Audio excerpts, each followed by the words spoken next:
and welcome to the October 26, 2021 regular meeting of the City of Troy Planning Commission. Copies of the agenda for tonight's meeting are available at the entrance to the room. Agendas and minutes of prior meetings are available on the city website. The meeting will be conducted in accordance with the agenda as presented or amended by the Planning Commission. State law, establishes planning commissions. This planning commission is comprised of 9 residents appointed to serve our community. Members are appointed by the mayor and confirmed by city council. Other individuals participating in the meeting include representatives of the city's planning department, city attorney's office, and the city's planning consultant, Carlisle Wortman Associates. If you wish to address the planning commission, please come forward to the lectern when recognized and provide your name and address on the sign-in sheet. Please begin your remarks by stating your name and address for the benefit of the commissioners. All remarks are to be addressed to the planning commission, not to anyone else in the room.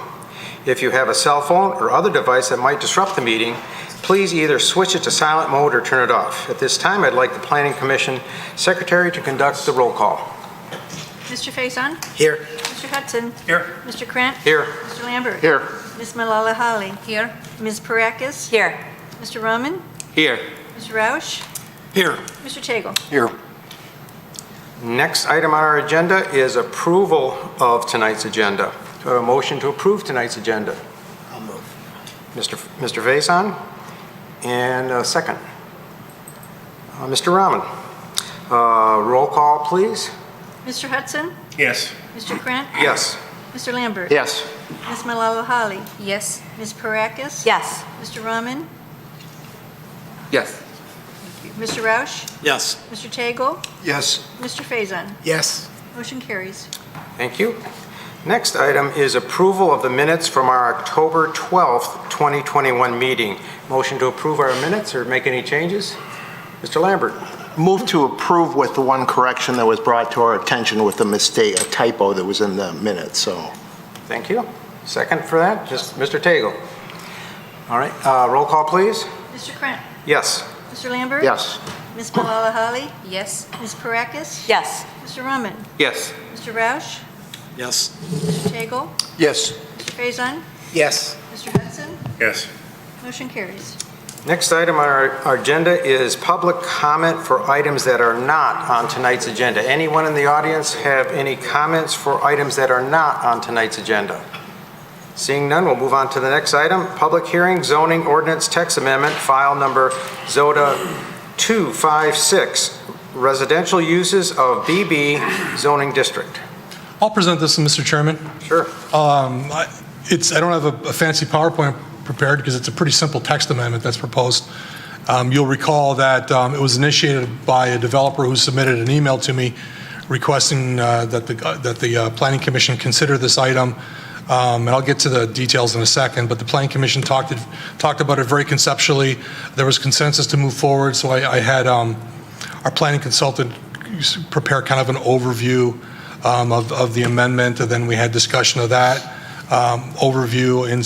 On September 14th, we fine-tuned the language for this public hearing draft that's before you this evening. The intent is to provide additional flexibility to developers for either renovating existing buildings or building new buildings within the Big Beaver form-based zoning district. Right now, the provisions for the Big Beaver district do not permit residential uses on first floors, and this proposed amendment would allow some residential use on first floors in appropriate locations. The intent would to still require that transparency, that relationship of the building to the street, but it would provide flexibility for residential use for those areas that did not relate strongly with the street. And the amendment is on the screen here. It's very simple. It's one page. It's some additional letters and a footnote clarifying what the verbiage means. As I indicated, we discussed it at great length. I believe, Mr. Chairman, your orders to me were to work my magic, but to be honest, the only thing I really did was change the letters ROW to right away so that it's English instead of planning speak. Yep. And just tightened up the language a little bit by adding a / between the two terms. So pretty simple. And I remind you, it's a public hearing. Yep. So because it's a public hearing, I'd like to, first of all, any comments from the commission before I open the public hearing? Seeing none, we'll open the public hearing. Anyone in the audience like to come up and talk about this item? Seeing none, I will close the public hearing and bring it back to our commission for a discussion and then vote. Yes. There's quite a few things that I want to discuss about this issue. I didn't realize we were so close to a resolution on this. A lot of concerns were raised last time. Some of my fellow planning commissioners brought up the idea that we're discouraging residential in the Big Beaver district, and I don't see how that does that at all. We're telling people to come and they can build up high vertically just like the master plan says, but the requirement is that it's mixed use and it has commercial on the first floor. So just because they can't do commercial on the first floor does not mean that we're discouraging residential. Another comment that was made in our last discussion was that my concerns were a design issue and not a zoning issue, and that it's up to the developer to decide if what he builds is marketable. But the zoning ordinance has about 5 pages of design standards, which we're to consider for Big Beaver District alone. There's also plenty in the master plan to contemplate with respect to design. So it's very much in our purview to be making such design issues, if that's what we want to be calling it. It was suggested that requiring an applicant to apply for a special use, which was my idea, was heavy-handed and discourages residential. I understand that the argument might be counterintuitive, but that's because we normally are worried about things going from less dense to more dense. But in this particular circumstance, it's not counterintuitive at all, because the master plan is contemplating a very busy Big Beaver district, and somebody wants to come and put residential on the first floor. Okay, so the analogy that I'll give is, because it's so appropriate right now, is it's like trick-or-treating and you stumble across the house with its lights out. That's what it's like. So I also take issue with the premise of this that it's only in appropriate locations, as if by only allowing it on the side that doesn't front the street is always appropriate. So the conundrum too for me is that we're being told, go ahead and rezone, and then they still have to come back with a site plan. But the problem is once we rezone and they come back with that site plan, then we're told, well, by right, they can do it. So to me, I'm completely opposed to it. The request is not supported by the master plan, and I see no unique circumstances that would warrant a rezoning. We're not permitted to rezone properties simply to make a more valuable use. And likewise, we're not permitted to rezone properties in order to make sure a developer is able to maximize their profits. So I'm really opposed to this rezoning. I think it's a mistake. I think it's a clear contradiction to the master plan. Thank you. Mr. Roush. Thank you, Mr. Chairman. As I think everybody knows, I've been fully in support of the office buildings being able to change their use because of what's going on with COVID and people working from home. I wasn't able to attend the meeting that this was held, but I was able to watch the video to see what went on.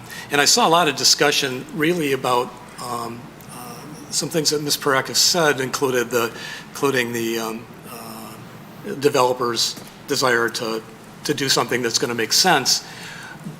But where I thought was a disconnect was the focus on the use of the first floor and trying to see where it could be detrimental to have residential on the first floor automatically allowed. And where it came from was really these comments about not having it on the frontage, when we actually have a number of businesses that really, they may have transparency on the frontage, but there's really no useful entrance or useful entrance on the front of the property. An example of that would be the retail businesses that are on Big Beaver at the town center. You've got a number of restaurants and a telephone store, AT&T, or one of those stores are in there. And I don't even know that all the front doors are unlocked to be able to get in from the Big Beaver side of the building. And if we assume that any of these buildings that are in this area that we're trying to create this downtown area, if you've got offices all the way up, but you've got some retail on the first floor in some of the buildings, and the one next to it all of a sudden goes from retail to residential, that's really a harm to the other businesses that are there.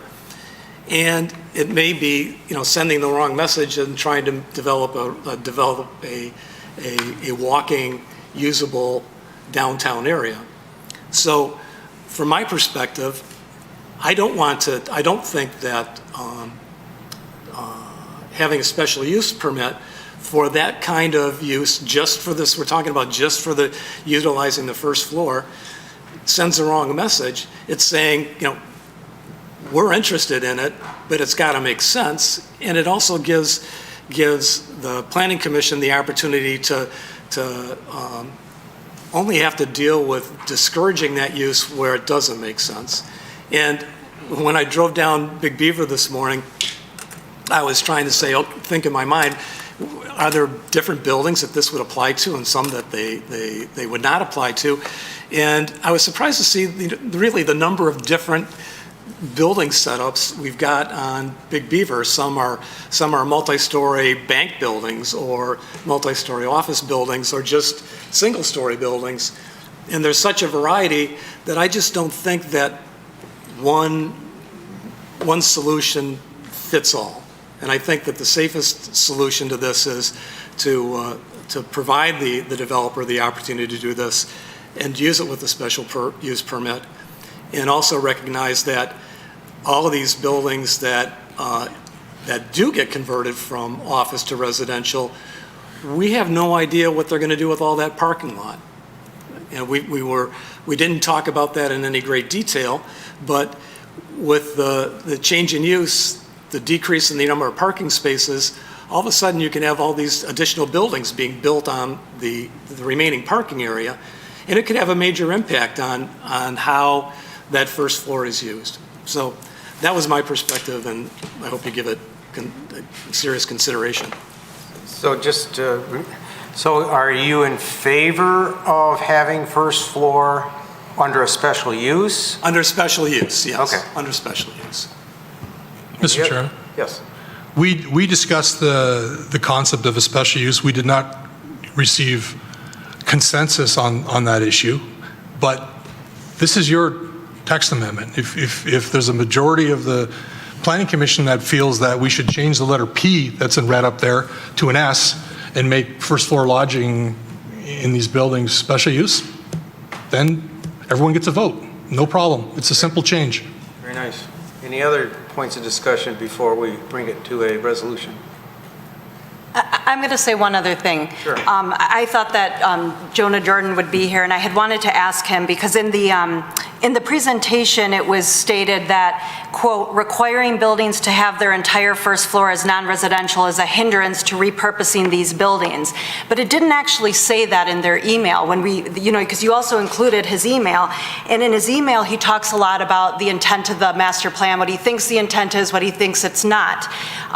So I had wanted to ask, why are they asking for this rezoning? Because if they have concerns that they can't fill commercial on their first floor, then I have a concern, because we're here to make the Big Beaver district that hustling and bustling, really vibrant area, and they're coming to us saying, I don't think we can fill it, I want to put residential. That's a problem. So again, I absolutely would not recommend the rezoning. Now we're winging it a little bit. Can you tell us a little bit more if we change that to an S for special use? What are the other implications that we need to think about, or is it just that simple? If they want residential on the ground floor, they come and ask for permission? In my opinion, it's that simple. It goes from a an application for a preliminary site plan review to an application for special use. Special use still includes a site plan that's submitted as part of it. It's a very simple change. Okay. It adds an additional layer of review and additional standards and a public hearing. Great. Mr. Faison. Right, could you speak to the standards for a special use and the criteria for approving it? Just remind me. I know we've done them multiple times. Yeah, there's a number of standards that apply to all applications for special use. There's half a dozen or so standards. I don't have the document in front of me, but they involve compatibility with adjacent uses, compatibility with the master plan, ensuring that there's sufficient services that are available infrastructurally, et cetera. So it's just, again, it's standards that are applicable to all special uses. So it sounds like compatibility. Yeah, compatibility, yeah. And this is again, if the direction is to consider these as special uses and there's a majority, then easy fix. Well, I've got my thought on this is there are some buildings in the Big Beaver district, namely the Amber Apartments. They've got apartments on the first floor. There could be a situation where we get a developer to come in with a plan like that, and it makes a lot of sense to have apartments on the first floor. This particular one with an office building, I don't know who would want to live on the first floor of a building like that, but if once we review it and see if it makes sense, I would go for a special use. Yes, Mr. Lambert. Thank you, Mr. Chairman. Just, Mr. Savin, I don't know if any of the commissioners talked to you beforehand to discuss the whole concept of a special use, but my question is going to, obviously, the preference here is to make the regulations as easy as possible for a developer, but switching to a special use is at a step in the direction of making it a better suit for developers who come to us? It is. It's taking something that's prohibited and it's permitting it subject to special use approval standards and review and approval of the Planning Commission. The Planning Commission was going to review preliminary site plans anyways. Go ahead, Mr. Roush. So just for clarification, Mr. Savin, if somebody brings in a special use request in this particular type of instance, the decision of the Planning Commission is subjective as to whether they think it's appropriate to have residential or not. That'd be correct. Thank you, sir. Go ahead. I think I also support that special use clause because I kind of feel like currently we are thinking that we cannot use the first floor for commercial, but that's temporary, right? Because as we are moving more people in, I feel like we will be running out of spaces for commercial. Because, there will be fewer restaurants for people to go have dining, and there could be some other things that we would need. Because if we think that we like to have a walkable downtown, then we have to have some commercial places also. Currently, we don't have that many people living in the downtown area, but as we see that there is this apartment complex, Zen apartment complex, and then what is the name of the building that we are talking about, that behind the Kelly Services office, that's also being converted. So there will be a lot of people living in the downtown. And then if we make it a law, like as we change the zoning ordinance without considering the special use, then everybody will be making apartment, we will be running out of commercial space. That's what I think, So having it reviewed in the Planning Commission will allow us to see where is that break-even point where we said, no more, no more residential, we should make commercial, That's my perspective. Thank you. Anyone else before we propose a resolution for this item? Mr. Faison. Just one more question. So I was thinking of the building, the 8-story apartment building that's going up, in that parcel at Crooks and Big Beaver. Is that an apartment building? It is an apartment building. Attached to the parking deck? Right. And is that in the Big Beaver district? Yes. Does that have apartments on the first floor? No, it's, I think so. I thought so as well. And then just for clarification, the text amendment doesn't eliminate mixed use or retail on the first floor, right? It just says residential is permitted in the area that doesn't front a right of way. Correct. Right. So they'd still be required to have a relationship of that front area as it relates to Big Beaver. Okay, thank you. Anyone else? Unless I can't seem to find a proposed resolution on this. I don't think there was one. Usually you put it before the yeah. item. But it doesn't appear to be in our agenda packet tonight. You'd be correct. So does So somebody, it's a recommendation, and if, so the verbiage that was in there didn't address the special use okay, provision. So the motion maker, if the direction of the motion maker is to, another thing we could do is we could postpone this. I could come back with a revised language, whatever the I think whatever we've the got a purview of the- consensus here already, so let's move forward, I'd say. So it's a recommendation, Yeah, all not right. approval. What do we say, guys? Who wants to do the resolution? Wing it. I know, I always look to Mr. Lambert because he does a fabulous job. Well, it helps when city staff is able to make sure the right words are in my mouth as well. So. Yeah, and put in an actual title and number for that resolution. I would move that we recommend that an ordinance to amend Chapter 39 of the Code of the City of Troy be amended, if I said amend twice, sorry about that, that to revise Table 5.04.C-1, Line 2 for residential lodging, that we amend it to P to be changed to S for the items that are listed on that line. And the footnote would also be revised. And the footnote to be revised as well. See, I told you staff would help me Excellent. state that correctly. Sounds good to me. Any second on that motion? Mr. Hudson? I'll second that. Good. Roll call, please.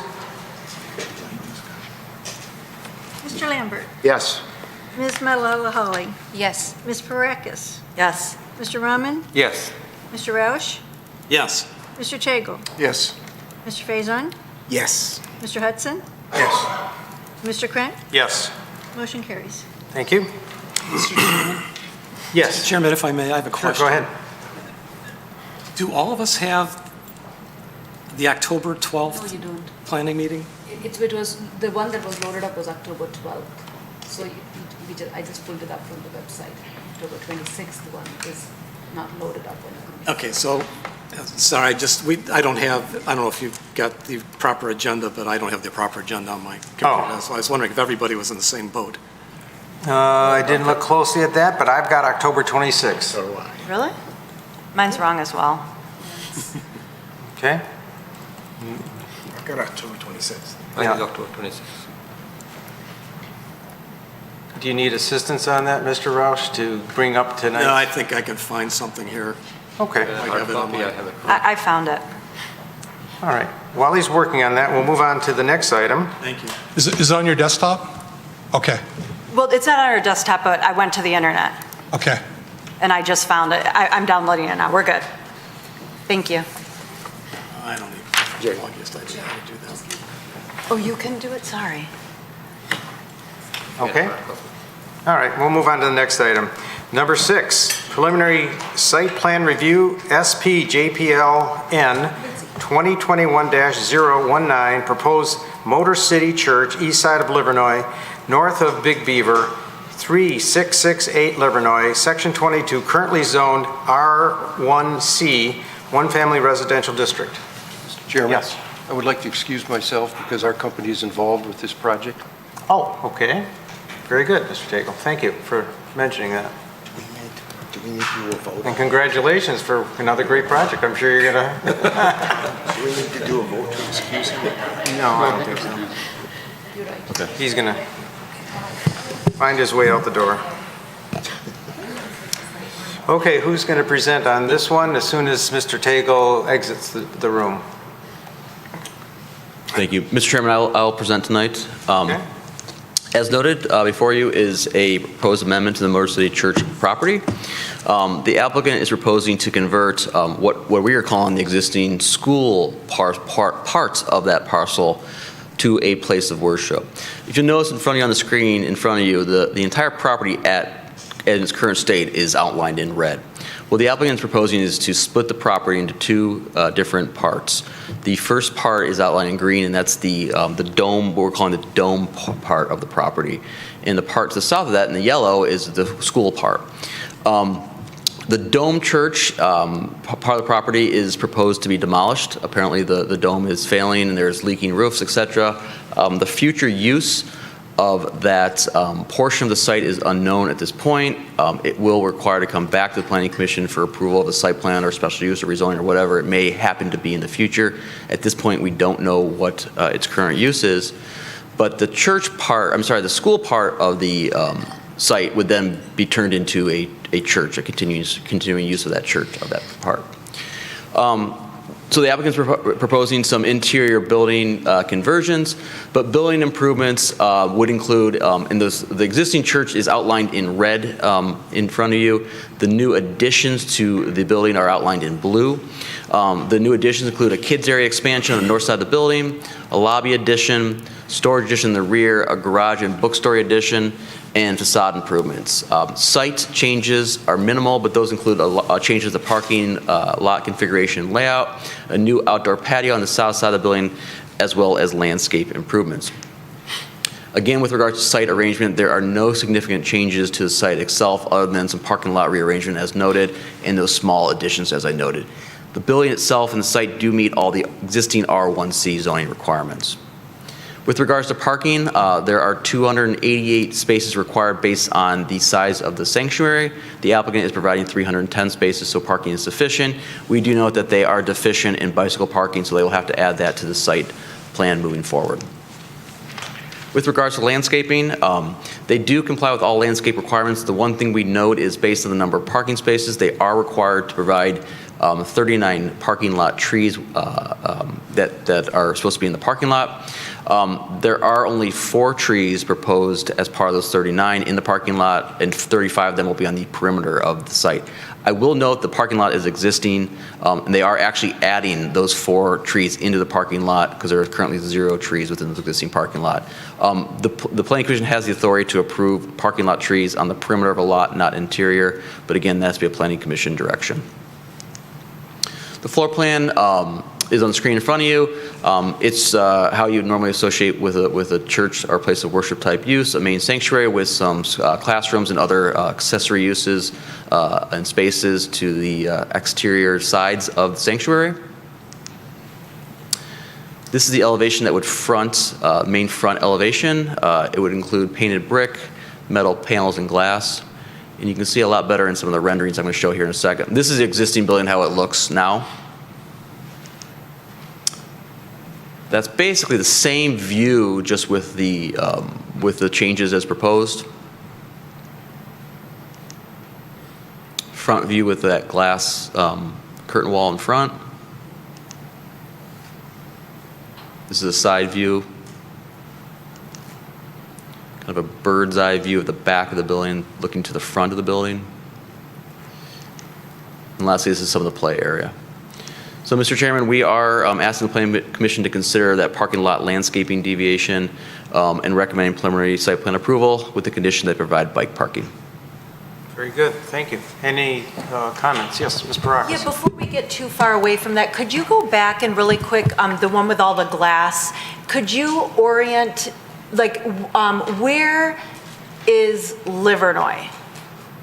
My understanding is this is the view as you look into Livernois, from Livernois. This is the parking lot view. So that is facing the parking lot? But the applicant's here that can confirm that. Okay. Architects here that confirm that. Okay, sounds good, thanks. Mr. Faison. Is there any requirement for sidewalks or walkways in the parking lot? Not a requirement within the parking lot. If it was a new parking lot, we'd obviously try to incorporate them. Since it's an existing parking lot, we typically don't require those retrofits unless there's an immediate identified need to do so. It's something I'm sure that we can discuss with the applicant with regards to the need to do that. I would note that they're only overparked by ordinance by only, let me see here if I have the number, but it's pretty minimal. They're only overparked by about 20 spaces. So if we put a significant amount of more walkways in there, they may be under the parking requirement. And is that the same issue with the trees in the parking lot? That would be the same issues. We had the same exact issues with the trees in the parking lot. Thank you. Yeah. 19 spaces. Anyone else? Mr. Roush? I have a couple of questions. Has the lot been split? Have the two properties been split? I don't believe so at this point. They have not been split, but obviously a condition of approval would be that they would be split in the future. Is that, I mean, the mention of the conditional approval, is that already in the request or no? I don't believe we put it in our resolution, but it could be added. So my next question is, since it has not been split, does the existing church on the northern parcel have sufficient parking for its building? My understanding is that building's been vacant for a period of time. I understand, but right now, as I understand it, unless I'm mistaken in some fashion, the applicant is asking to create a church on the southern portion of the property, and which was previously used as a school, and has sufficient parking within that area within yellow. But what I don't know is if that parking that is within the yellow was required for the church that's on the northern parcel. So I don't know if that church building has sufficient parking with this change in the plan. Again, my understanding is that that dome is unusable as a church function at this point, and so we did not look into the parking, whether parking for the remaining portion of the church was sufficient or not. So unusable and having it as an approved use are two different things. I don't understand, if you're telling me the building's condemned and it could never be used, then I think my question might be moot, but I don't think that's what you're saying.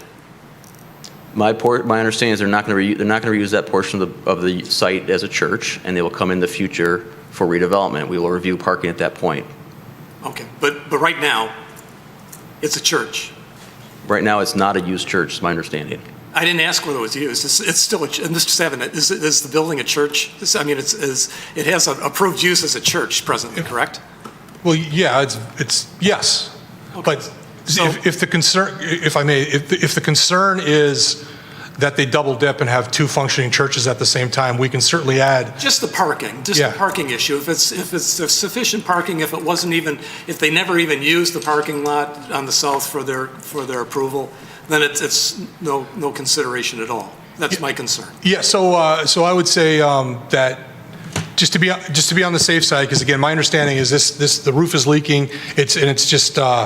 I don't think we've condemned it at this point, but it's just not functional as a church, and it's not being used. We could add a condition of approval that they do not occupy that for a church, because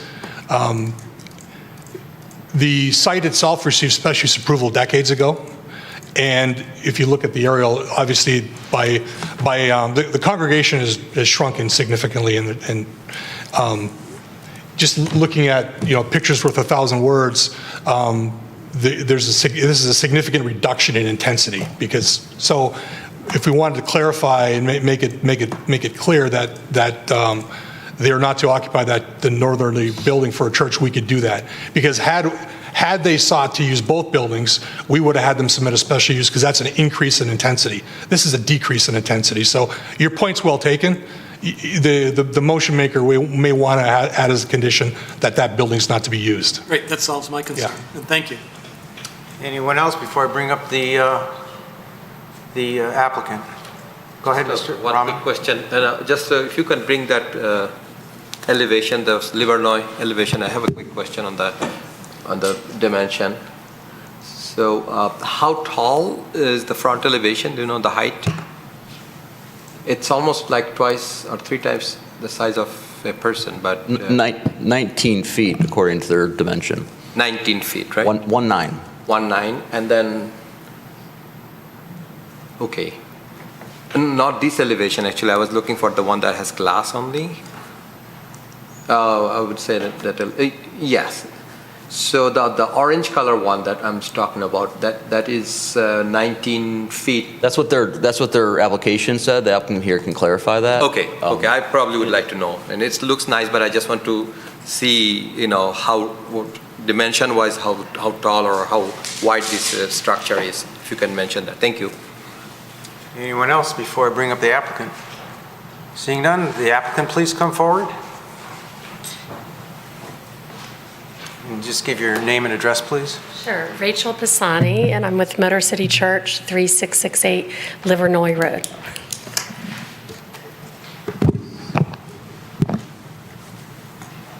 Oh, go ahead and tell us about your project. Okay, awesome. So I'm just going to give you a brief history of who we are and what we would like to do, and then the architects can go into details with you.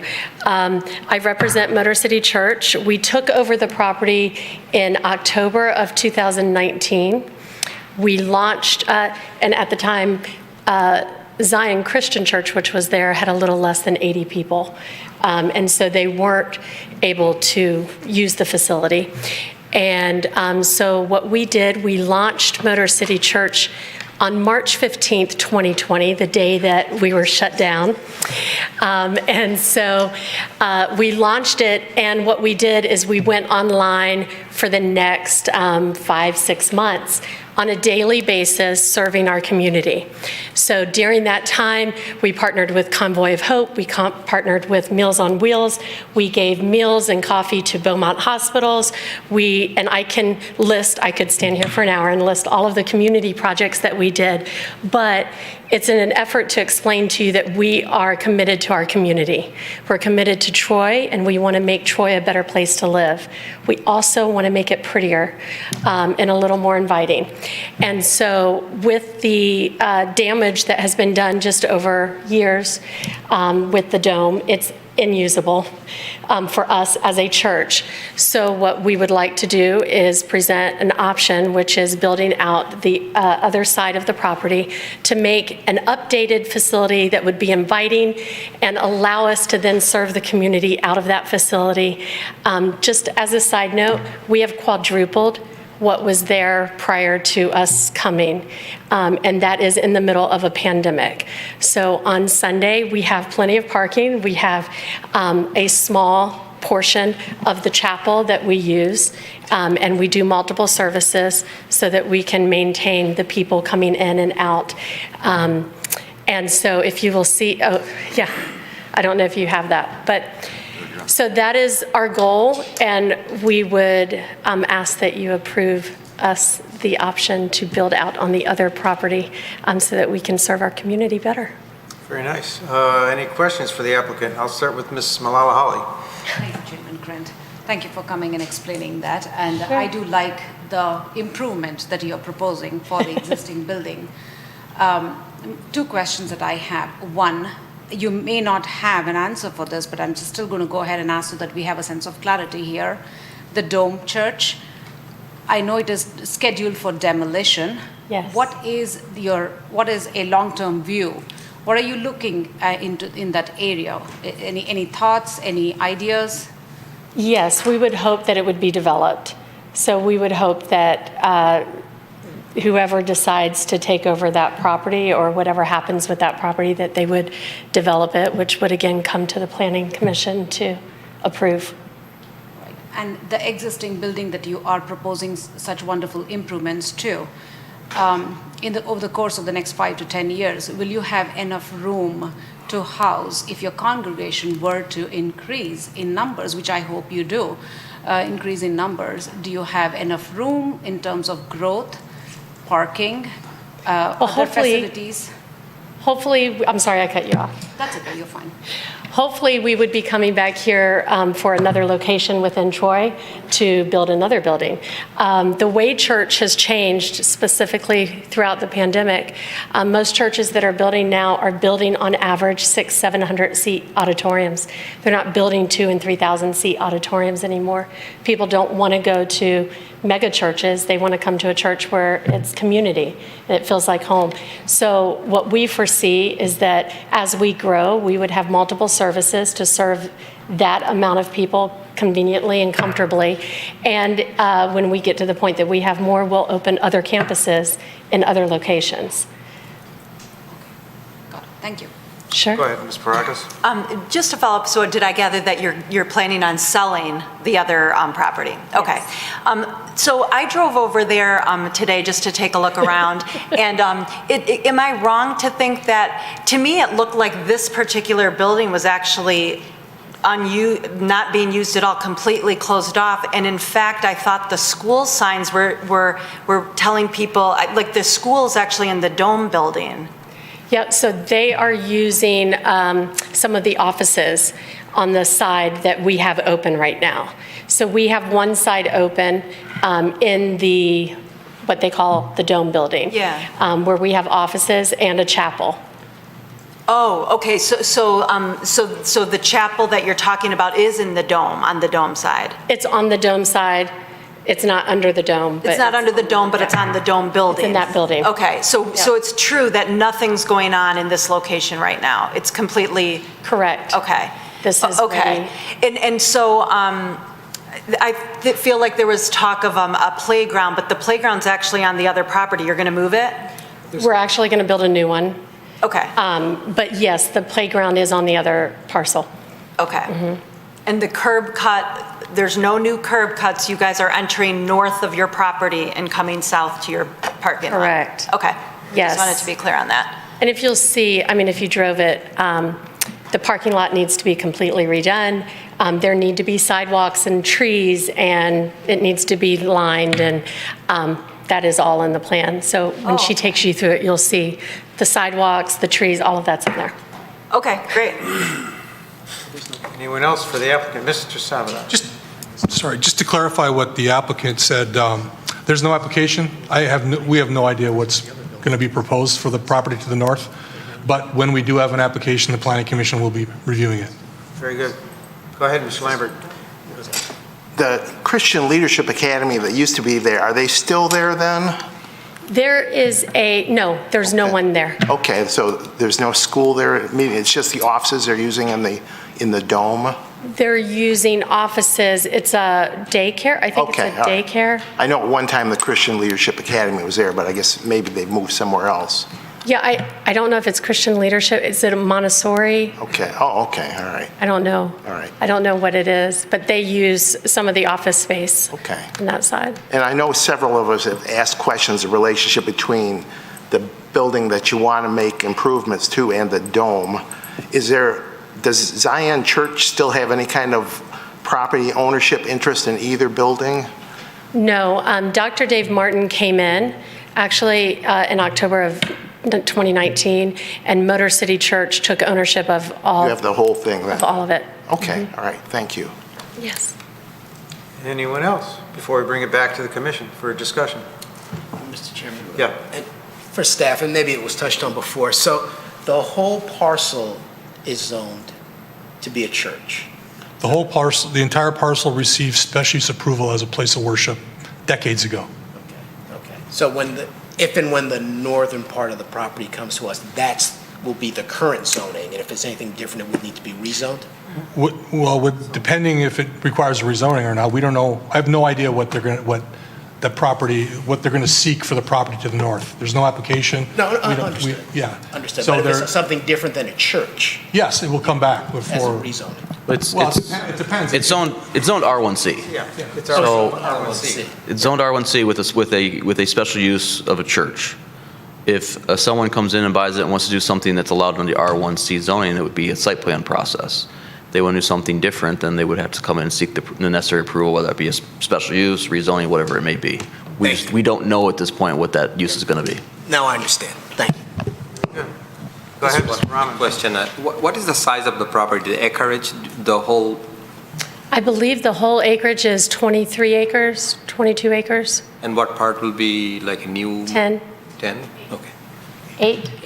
8. Okay, thank you.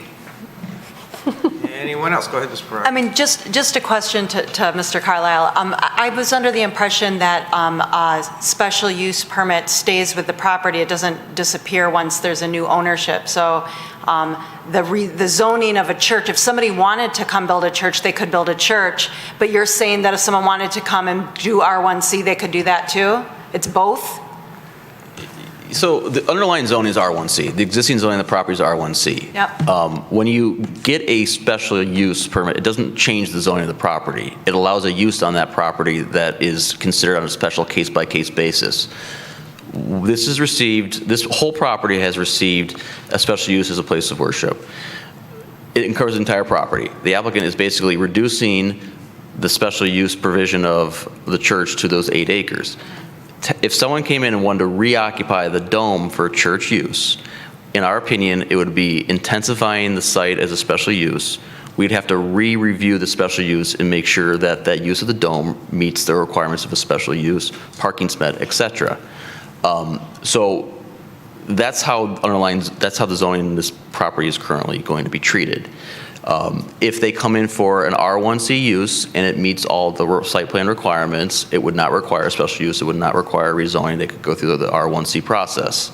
If they want to do something different, put a new church in, put another use in that's a special use, put a rezoning in, it would go through whatever the proper process that would be. But to what I think Mr. Rauch was getting at earlier is both of these sites can now not be used as a church because it would be intensifying the special use provision of this site. Makes sense. But yes, special use does run with the land, does not run with the owner. Thank you. So, if I may, thank you, Mr. Chairman. So, to try and accommodate the applicant's needs and also address the issue of the dome building being used as a church,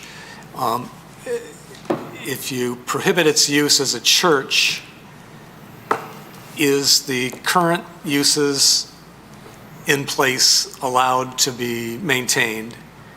And secondly, if there's a change in use of the remainder of the building, the remainder of the building, the dome, for example, then would they have to come back here as a change of use to be able to get permission to use that? In other words, I don't know how we would make our resolution that would prohibit them from using the building until such time as it gets tore down, but still accommodate the church issue. I hope it was clear enough to understand. No, it was. I think I understand your question. I think the point is that the sanctuary area, I think that's the right term, the sanctuary area of the dome cannot be used as a church. The ancillary areas like classrooms can still continue to be used because they're ancillary. It's similar to when the dome was really busy with the large congregation.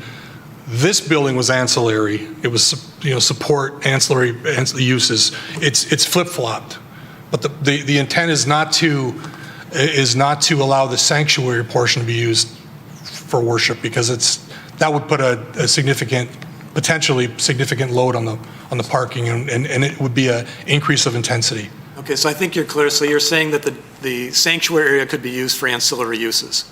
I think that's reasonable. Thank you. I just have one. Go ahead, Ms. Malala-Holly. Thank you.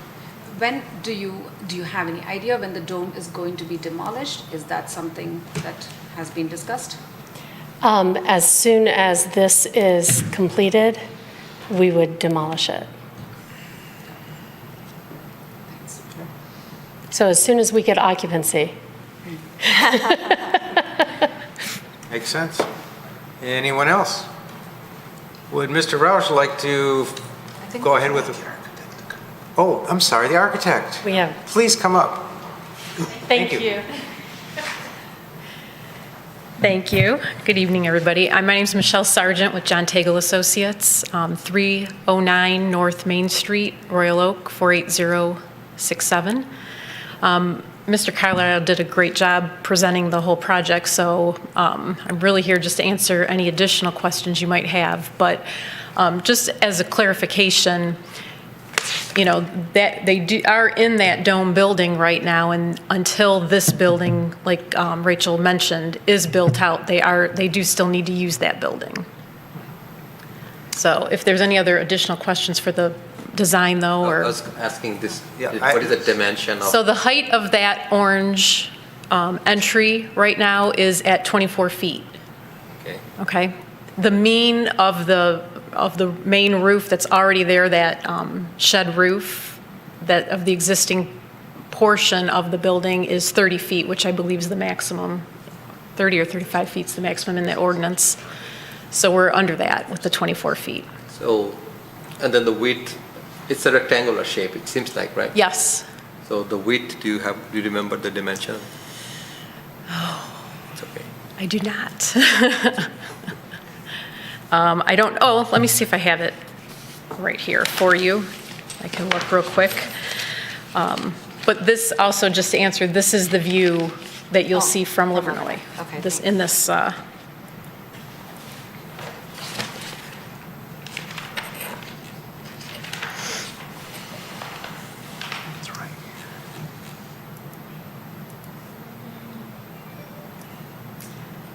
I'm going to estimate right now, because we don't have dimensions on these plans.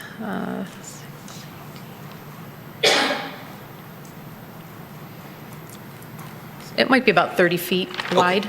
Thank you. Yeah, 30 to 35 feet wide. Is it going to be clear glass or? Yes, clear. Now, Ms. Barakis. Yeah. Well, first of all, congratulations. It's a huge improvement. It's a beautiful building, and we're excited to have that change. The only concern that I had was the parking. I know you mentioned that you're going to repave it and everything, but you probably are familiar with the ordinance where it says to break up the broad expanse of pavement and guide the circulation of vehicular and pedestrian traffic. So, normally what we recommend is the islands with the trees to break it up, not just visually, but also for safety. So when you have a large group of people leaving the church into a parking lot, it's not just a big open space of cars, but people have a sort of an island block to go. I don't know how much space you have to add those, but I know that's part of what we're reviewing tonight, and we have to make an exception, I believe, to allow you to put some of those trees on the perimeter. I'm not saying they all have to come into the parking lot, but do you have a plan? The plan, I don't know if you can go back to the site plan, please. As of right now, yes, we've created, our intent was we wanted a nice tree-lined entry. So you can see that they lined that up. We did create a landscaped area at the front where you can see the handicap, the barrier-free spots. So we've added some trees there, and then in the center, like I think it was Mr. Carlisle mentioned, or Mr. Savinant, that this is an existing parking lot. We are going to mill it and retop it. So at this point, we hit it's what was required. We're showing this. I know the church has mentioned, that they want it to be nicely landscaped, and there are sidewalks that we've added along the whole front, and we will be creating walkways through the parking lot with striping, just so that for the safety reasons that's where the parkways are. I mean, my comment, and I'm just one person up here, but I would like to see, to me, those three long things of long cars, I think it should be broken up maybe a couple of times instead of just once. It seems like too many, not enough islands, I think, but that's just my thought. But we could we may be relooking at safety is really that. my main concern. I just know going out into a huge parking lot, it's nice to have little areas where people can get up off the street. Okay, thanks. Anything, go ahead, Ms. Malala Holly, and then Mr. Roush. So I drive by in front of the church very, very frequently. So I'm very familiar with Livernois and how the church sits today. And today, as you see, the parking lot, it just looks open and bare. Even if you were to add the trees around the perimeter, I think the center of the lot will still be very, very open. And I think what Ms. Barakis is looking at is, of course, that breaking points that we can provide when aesthetically from Livernois, it will look nicer, and at the same time, it doesn't look like, as I was driving by yesterday, I was like thinking about the parking lot being too huge and too barren and too bare. I understand right now there were no cars there, But even when the times when the congregation has happened or when the church was in service, I don't see too many cars completely occupying that space. So little break points with some nice trees in there would definitely add aesthetic value to that area. Just thought I would like to add on to that. Okay. Thank you. Keeping with the sidewalk comment, it would be nice if you had the sidewalk that went out from the entrance of the church through the parking lot and had a means of getting out to Livernois in some fashion, either there or along the entrance. We actually do. I should know, I don't know if I include this in my presentation. There is a sidewalk that Yeah, runs We have added it. from the front entrance up along the drive out to Livernois. Thank you. I missed that, Mr. Carlin. So my next question was going to be the entrance into the parking lot of the existing church. Is that intended to be maintained, or are you just in there, just keeping it for the time being? In other words, do you intend to share an entrance onto Livernois with whoever ends up on the property north of you? Since we don't know what's happening up there, we have shown, you can see there is a possible connection, there's a curb cut in our drive towards that, whatever that development ends up being. So is it As of right now, we don't know what's being developed there, if they're going to ask for a new curb cut or anything. So at this point, we're assuming that we may be sharing it. So you don't have a problem sharing with it at this point? You don't care, no matter what goes in there, you really don't have a problem sharing it? No. Okay. Thank you. You're welcome. Anyone else? My thought, that middle island, indicates no trees on that one. Is there a reason we left that one empty? No. Okay. Would that additional 2 trees help mitigate the lack of trees in the parking lot? It could be, but we're looking at possibly, even though there's trees on those others, having walkway through there as well.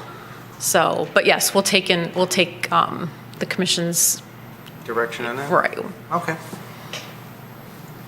Any thoughts before we bring it back? Go ahead, Mr. Lambert. One quick question. How many more trees do you think you could have put into the parking lot without totally destroying your plan? As of right now, we'll take a look at it.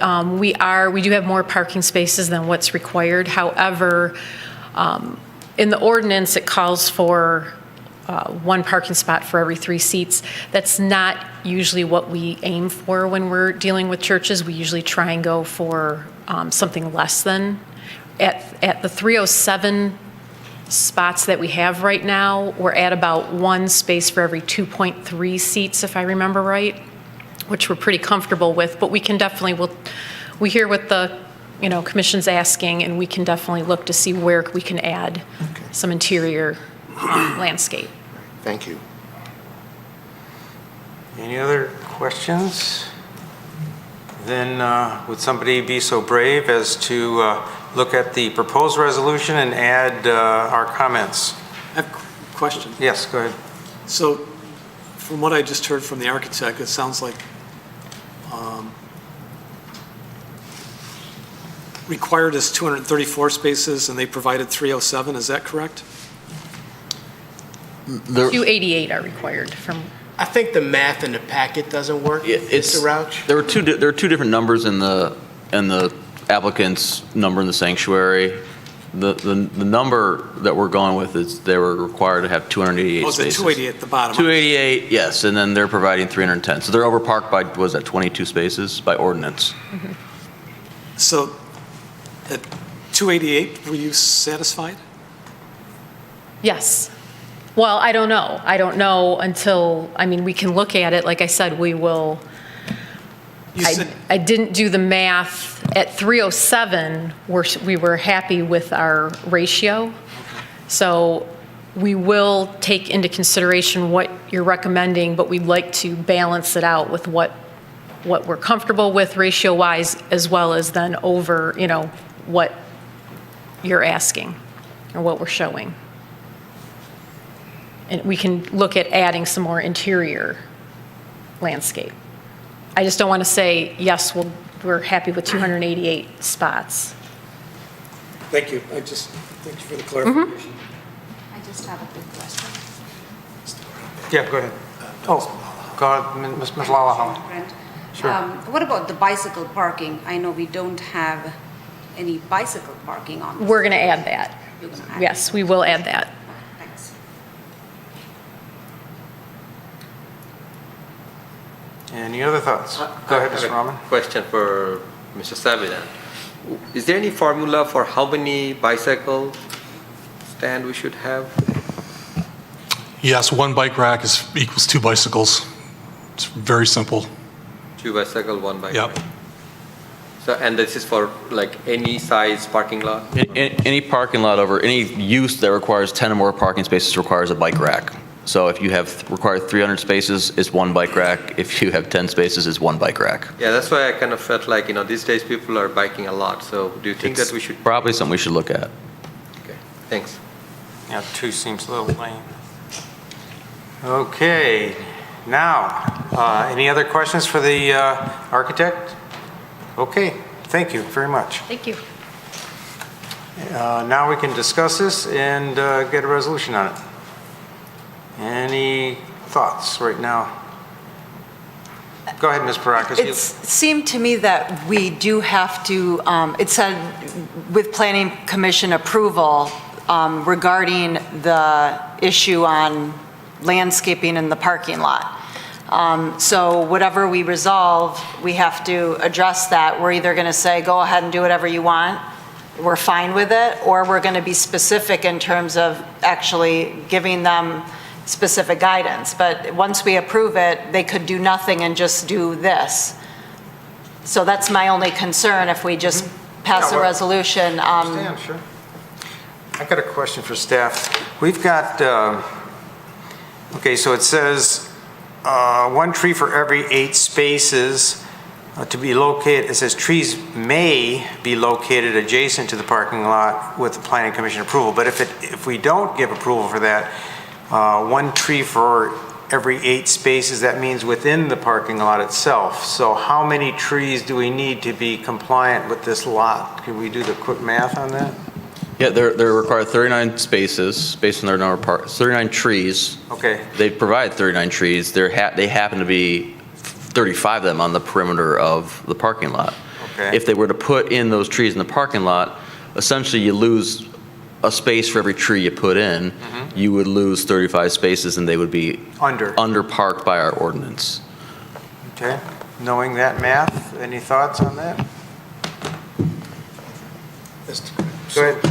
I mean, should we postpone and let the applicant bring us a plan that shows the trees that they can put into the parking lot and comply with the required spaces? That would be nice to see how many you can cram in there and still be within your parking. Because instead of us trying to design it and do the math from the, yeah, go ahead. Come on back up. So the applicant says that, yes, we will add more interior trees. If we'd prefer not to postpone at this point, so if we can come to agreement with how many you would like to see in there, if it's a matter of on the end caps of those long, those interior spaces, if we can maybe agree to on the 4 corners, and that would be 8 more trees on the interior, along with if you wanted in that center island that we already show, that brings 10 more trees into the interior of the parking lot. How many do we need in the interior of the parking lot? 39. All 39? By ordinance, well, again, Mr. Chairman, by ordinance, you require 39 parking lot trees. Okay. They've got 4 in the parking lot itself, 35 on the perimeter. The Planning Commission, the rule is you need to have all 39 in the parking lot. Okay, that's what I wanted to There is discretion, however, that being said, there's discretion the Planning Commission can approve what we call alternative locations, which means they can have that on the perimeter of the parking lot. So how many can you cram in and do your job without getting over, you still have enough parking? I think if we'll lose, by doing that, we lose about, You've got 22 spaces, leeway here, so. right. I mean, if you're asking us to go down to 288 spots and fill the rest, I mean, we're at 307, I think I said. So So what I heard you suggest, not to put words in your mouth, but, so you're at 2, 4, and 6, 8, 10, 12, 14. Is what you mentioned earlier on. Right, You lose 8 spots by doing that. right. Yeah, you've still got more we could lose, huh? Could I ask a question? Sure. Those center ones that you're showing now, are you committed to those? I mean, or are you redoing the whole thing and building those back up? We're milling down. Do you want to?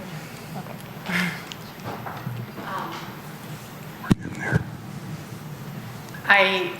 I think if we put in there that we can redo that parking lot, we can put, you could double those islands.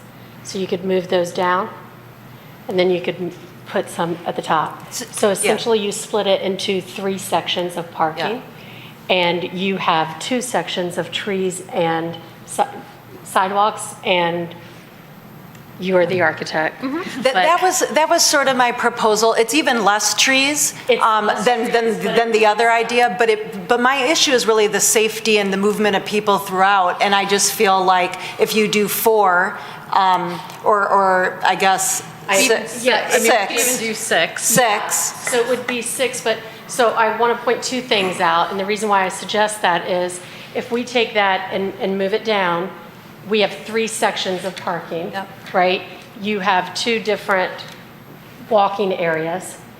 And if you drive by Livernois, you see that front parcel is extremely bare. And they have trees that don't match and are scattered. So there's no symmetry to it. So having trees on that front area is definitely a benefit to the front side.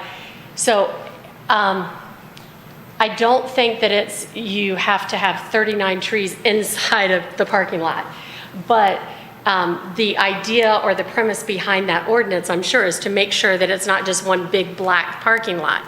And I think if we move those down and then we do one more section of that, it breaks it up, it keeps our trees, and then we now have 12 trees inside the parking lot with our perimeter trees still. And it gives us more walkways, so it solves all 3 concerns that I heard from the committee. So the resolution would essentially say 3 islands, 12 trees. Or sorry. 6 islands, 12 trees within the parking lot. Yes. Okay. And We'd be happy with I that. might add to that there's a sidewalk between those 6, you got 3 islands to the north and 3 islands to the south, and in the middle of that, you take up those parking spaces and make it a walkway so that you have a direct path to that entrance. If you just move those up a little bit to the north, then that has a grand entrance right through that main entrance to the church. Just make it continuous so people can see right away. You don't have to jog or anything. It's just like, oh, this is the line to the main door. Just a thought. Okay. Yeah, I would hesitate on adding specifics about where a sidewalk is. Maybe it's 2 sidewalks, maybe it's 1 in the middle with 6 islands. I don't know where that sidewalk necessarily goes. If you put a sidewalk in the middle, then you break up 3 sections into another section, if I heard that right. Well, yeah, if you just draw a line directly from your front door, right to Livernois, that would be a sidewalk, and on either side of that sidewalk would be islands with trees. Oh, okay, so He's saying we'd lose. yeah, so that doesn't break up into 3 sections, it would just be 2 sections then. That's what you're saying? Yeah, it makes more of a grand entrance, tree-lined entrance to your front door. Wherever they draw it, that looks great. If the 2 sections are in the middle or if they're split, either way. Yeah. How about that, guys? Yeah, as long as the conditions, if that's what you want, that 6 islands, 12 trees, we will make a sidewalk that makes sense and is safe. Any reaction here, guys? No? Okay, did I get some nods? Good. All right, any other questions before we just bring it back for resolution? Go ahead, Mr. Roush. I have one question for Mr. Savin. If you were to word this resolution, do you have to take into consideration that the sanctuary use is going to be continued until such time as the new building is completed, and at such time as the new building's completed, then Yeah, I think that's a reasonable condition, because then it's consistent with our understanding, which is that there's going to be one building you use for a sanctuary, not two. Thank you. Very good. Do you want to go ahead with the resolution, Mr. Roush? I'll try. I'm going to need some help, obviously. Okay. We'll kick in when you need it. Thanks. Resolved, the Planning Commission recommends preliminary site plan approval pursuant to Article 8 of the zoning ordinance as requested for the proposed Motor City Church, east side of Livernois, north of Big Beaver, 3668 Livernois, Section 29, currently zoned R1C, one family residential district, be granted subject to the following. Provide one bicycle rack. We're going to add some more, I think. Did we discuss how many? Because we thought one bicycle rack for a congregation that size. I don't think we can do that. That's probably for the future, right? I mean, The ordinance requirement is one bicycle rack. Really? One person's going to bike and the rest take a car. Okay. I think my point was it's something that we should look at Yeah, so we should amending look at in the it and future. All right. Okay, go with the one. Go ahead. I'm sorry. Go ahead. 6 islands with 12 trees be provided in the parking lot. At the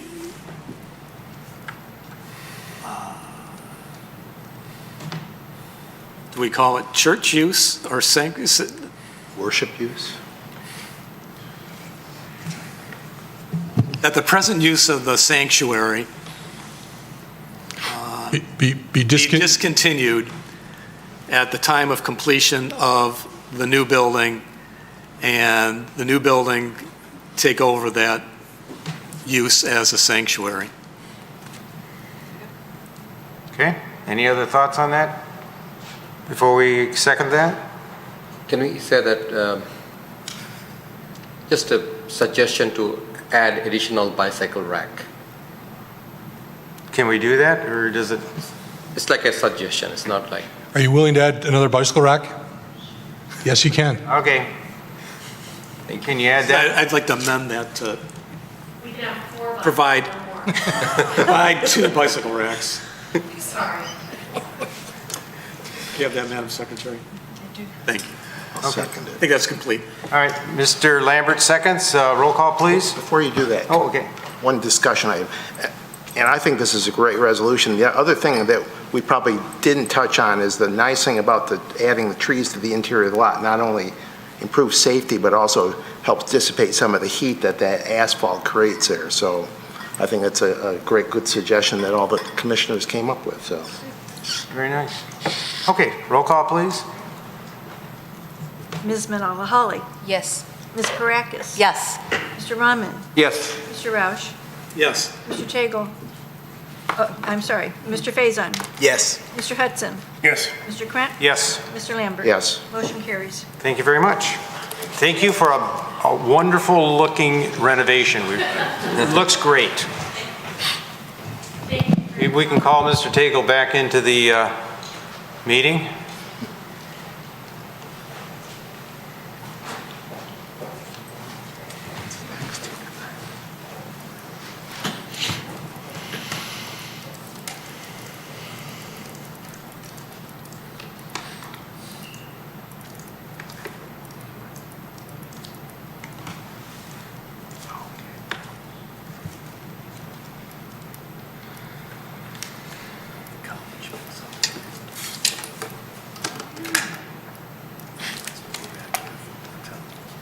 I know.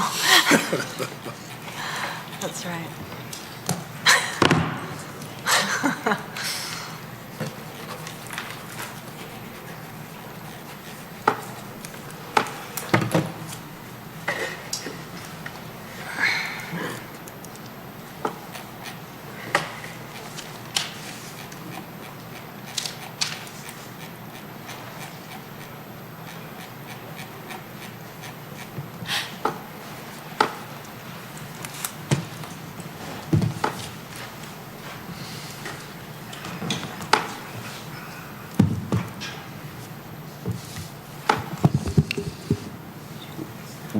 We can start, Mr. Kren. He's just getting water. Okay. Yeah. Okay, I didn't know if we needed him for the next item. Okay.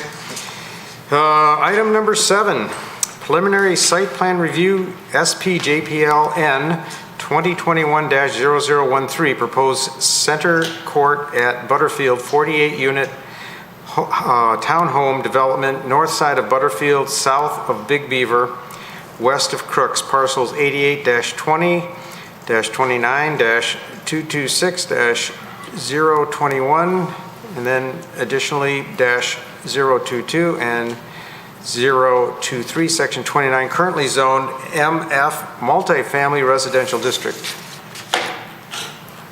Yes, thank you. Planning Commission should be fairly, familiar with this project as we considered it at the last meeting. For a little background, the subject site is 3 acres. It's located on Butterfield, which is just south of Parallel Street to Big Beaver. The site is currently 3 parcels, which would be combined as part of the development. There is an existing vacant home on the site, and that'll be demolished as part of the development. The application was last reviewed by the Planning Commission at your last meeting. At that meeting, the Planning Commission held a discussion about the amount and type of recreational space, site amenities, the guest parking location, and architectural details in consistency with surrounding properties. At that meeting, the Planning Commission postponed action to allow the applicant to address those items as part of the discussion. Since that meeting, the applicant has made the following changes to their site plan. The first thing they did was they removed 2 of the buildings in the center. What they ended up doing was, if you'll see in front of you, there were at one point basically 2 buildings here that kind of mirrored the 2 buildings here and 2 buildings here that mirrored the 2 buildings here. They reduced these 2 southern buildings and kind of combined some parcels into make slightly larger buildings in these 2 locations. In total, they dropped 2 buildings, which was a net overall loss of 4 units. In addition, by losing those 2 buildings, they created a much larger recreational space here in the interior of the site. It includes a play space, outdoor seating area, and grilling area, and a little fire pit in the middle as well. Overall, they've increased the amount of recreational space from 30,000 square feet to 36,000 square feet, and they decreased the building coverage from 27% to 25%. So background, 48 units. The 48 units are distributed in 10 different buildings. All buildings are 3 stories in height and 37 feet. And again, the proposed residential use is a permitted use in the multifamily district. Site arrangement has not changed other than the changes I noted in the center of the site. 8 of the buildings kind of align or outline the perimeter of the site. 2 buildings are interior to the site, and they front on that interior courtyard area. Meets all the MF multifamily zoning district requirements with the discussion we had about recreation earlier. Again, by ordinance, they're required to have approximately 21,000 square feet of recreational space. They are providing 36,000 square feet, and they've provided that in that form of a perimeter walk area as well as that internal recreation space I just discussed. Parking, there's 2 spaces in each garage, and there's a total of 22 guest parking spaces. Some of the same concerns we had with the amount of backout space requirement for some of those guest parking spaces still are an issue or concern of ours, but they are providing 22 guest parking spaces for the total number of units there. Elevations are in front of you. The significant change they made to the elevation was based on direction of the Planning Commission. They've added a glass into the center door here to provide a little more transparency and openness to the front entrance. And on the side elevation, they added a secondary window located on the side elevation as discussed. Bird's eye view of the site. Again, the significant change is this interior courtyard area is larger and has more amenities. This is the elevation looking from Butterfield. That side elevation, this is the side. This is the little closer up view of kind of the interior recreation space. This is the additional window added. Interior walkway, courtyard space. We are recommending approval with the condition that they revise the guest parking spaces and address any particular concerns the Planning Commission has with regards to elevation materials. Thank you. Thank you. Any questions for staff? Go ahead, Ms. Malala Holland. Mr. Carlisle, can you go back a few slides, please, where you see a car parked right next to the building? Yeah. The car where it is parked, is that the guest parking space that, No, I don't believe that's a guest parking space. what space is that, Mr. Carlisle? He's driving down the road. Driving down the Oh, road. okay. Yeah, this is just a rendering of, Okay. No, I that's a wasn't guest, sure where that. that's a guest yes. parking spot. yeah, you're right, actually is a guest parking spot. That's why I wanted to clarify. Basically, that view is looking right I see. here, and so I think our concern is the amount of length you have to pull out here or here to be able to navigate the site and get out of those spaces. Got it. Thank you. Yep. All right, next, Mr. Roush. Yes, I think this is a question for Mr. Savanat. Was there any comments with reference to the sidewalks crossing the parking lot?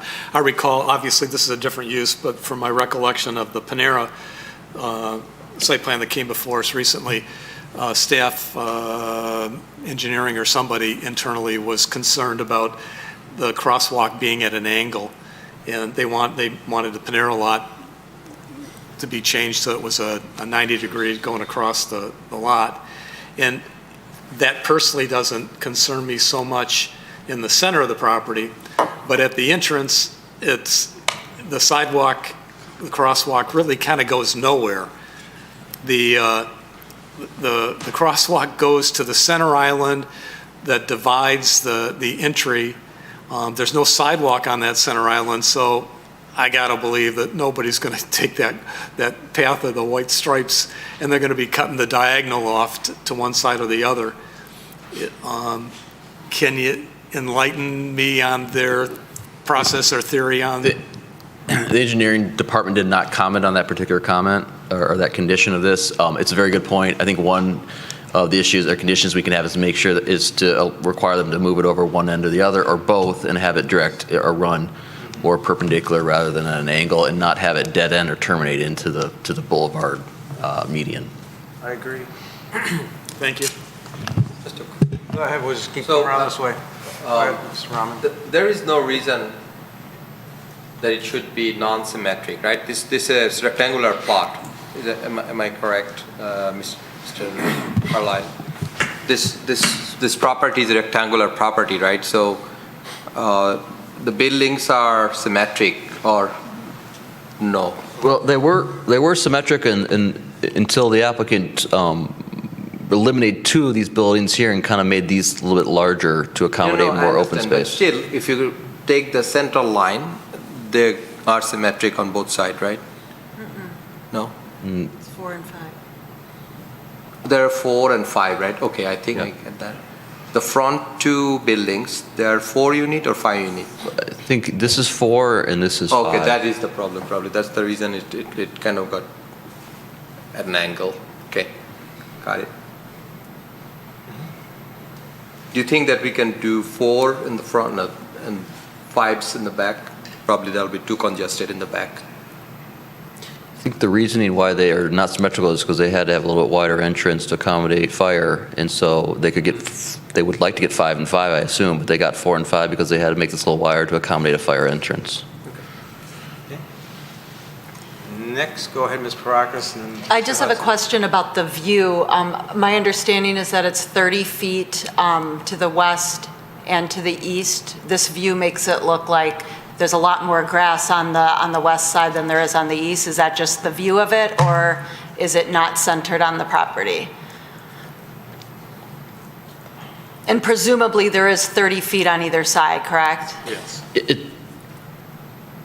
It's 30 feet on both sides. I think it may have just been the perspective. I think it just may have been the angle and the perspective at which this is being shot at. Okay. It's by the site plan, it's 30. Where's my red arrow? It's 30 feet here as well as 30 feet here as well. Okay. Go ahead, Mr. Hudson. I need some help in figuring out the calculations on the open space. It's my understanding from, I think, the last meeting that the calculations before the changes were made included calculations on the sidewalks to determining the amount of space. Is that correct? Correct. what would be the calculations that if the sidewalks were not included in the calculations? Can you say that? I didn't. I don't know, I'd have to ask the applicant what the square footage of the interior, are you talking about of just what this, basically what that is? No, I'm talking about the original calculations.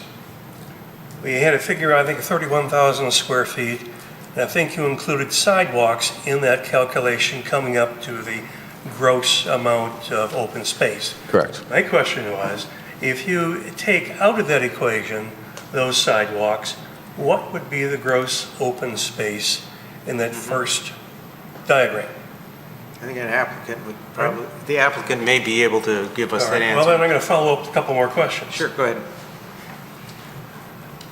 On the second one, if we ignore the sidewalk calculations, what is the gross open space in there?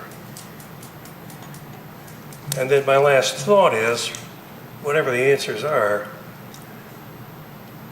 I have a difficult time including in open space sidewalks. Now, maybe in this case, you've calculated that it looks like the perimeter of this site is a sidewalk, and you might lose it like a track. This would be a square track instead of an oval track. But I am concerned that if we're using the sidewalks to make the open space agreeable with this, that that's going to set a precedent for all other sites that we determine, and we start calculating interior sidewalks, and then why not include streets and parking lot? I guess I have a problem with that, but I'd be interested in hearing the applicant's explanation. Yeah, I can agree. That was one of my thoughts too. Because, you know, okay, if we included sidewalks as a walking path as recreation, then why not the streets as bike lanes? Nice thoughts. Go ahead, Mr. Roush. So I kind of went through that calculation on, and looked at what was discussed last time. And the areas that weren't just sidewalks that were discussed, there was 3 areas that were used for barbecuing and sitting, and there were the 3 circles that are in the center on each side of the of the property, and the one at the back in the center. And then if you add to that the new space that they put in for recreation, you end up with about 9,150 square feet of open space, recreation space. And my personal opinion is I had gone, because I didn't know, we didn't seem to really know, our open space definition and recreation space definition is kind of general. And from what I understand, a lot of definitions are done that way to provide flexibility, because it doesn't always apply in an urban area versus a more suburban or agricultural area. So I went and bought the American Planning Association definition book, and I looked up their definitions and saw what they had, and Googled it also, and saw that a number of and what they use for definitions is different municipalities' definitions. So they don't just give you their own, they give you what a half dozen municipalities use. And that's what I was trying to share with us, with all of you. And there was also one model ordinance that was published by the Environmental Protection Agency, and that ordinance, as well as I think 3, if I'm not mistaken, of the 6 or 7 that were in the planning book, don't permit setback areas to be used in calculating open space. So when I looked at this and tried to take into consideration Mr. Savinet's comments that these walking paths around the outside of the building could be potentially perimeter, I thought, well, that might make some sense, but not, in my opinion, at full credit.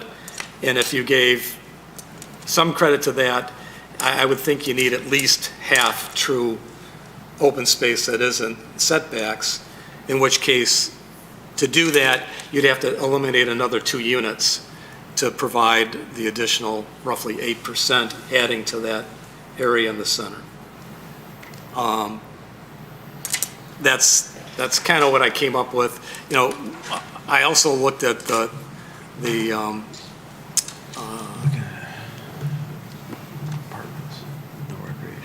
I also listened to the applicants' last time comments on occupancy and their price points at $400,000 and $500,000, and mentioning that a lot of the units, or a number of the units, I don't think he gave us a specific number, were occupied by an individual, and saw today in the paper that the median sale price purchased by a single buyer in the U.S. was $265,000.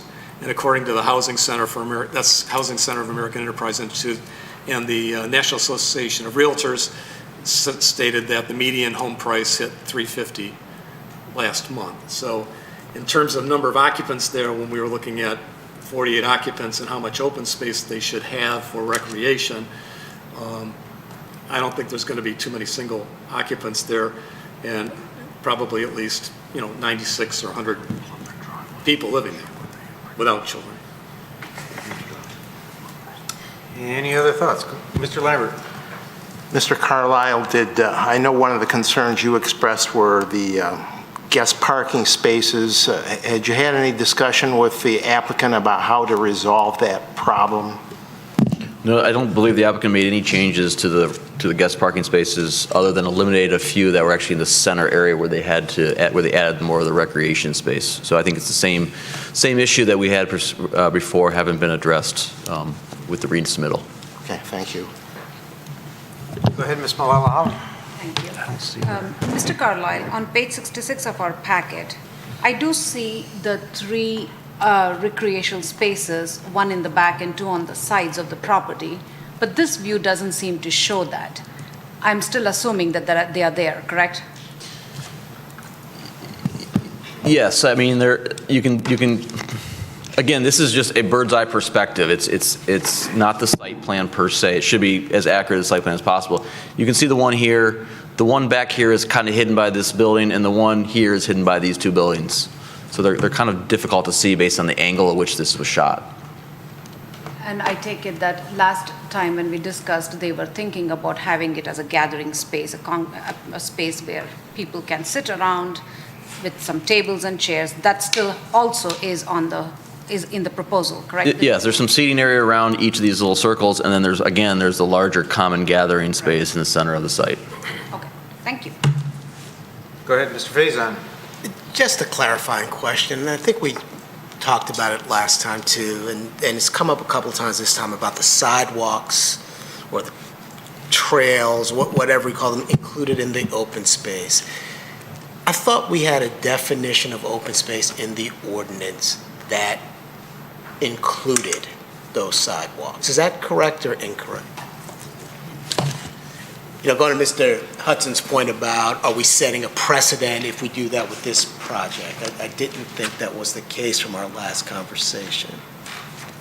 So I want to be clear. As far as I know, this district, multifamily, is the only district that requires recreational open space. That's different than general open space in the ordinance. Okay. We do not define recreational open space. It's our interpretation and our understanding that we are because this is a continuous sidewalk path or trail or however you want to define it, it constitutes recreational space. I looked at some other examples in Troy, and I don't see we have used sidewalks as recreational space in other multifamily developments in Troy. Regents Park next door is a sidewalk. There's a couple other multifamilies farther to the east. They don't have a dedicated amount of recreational space.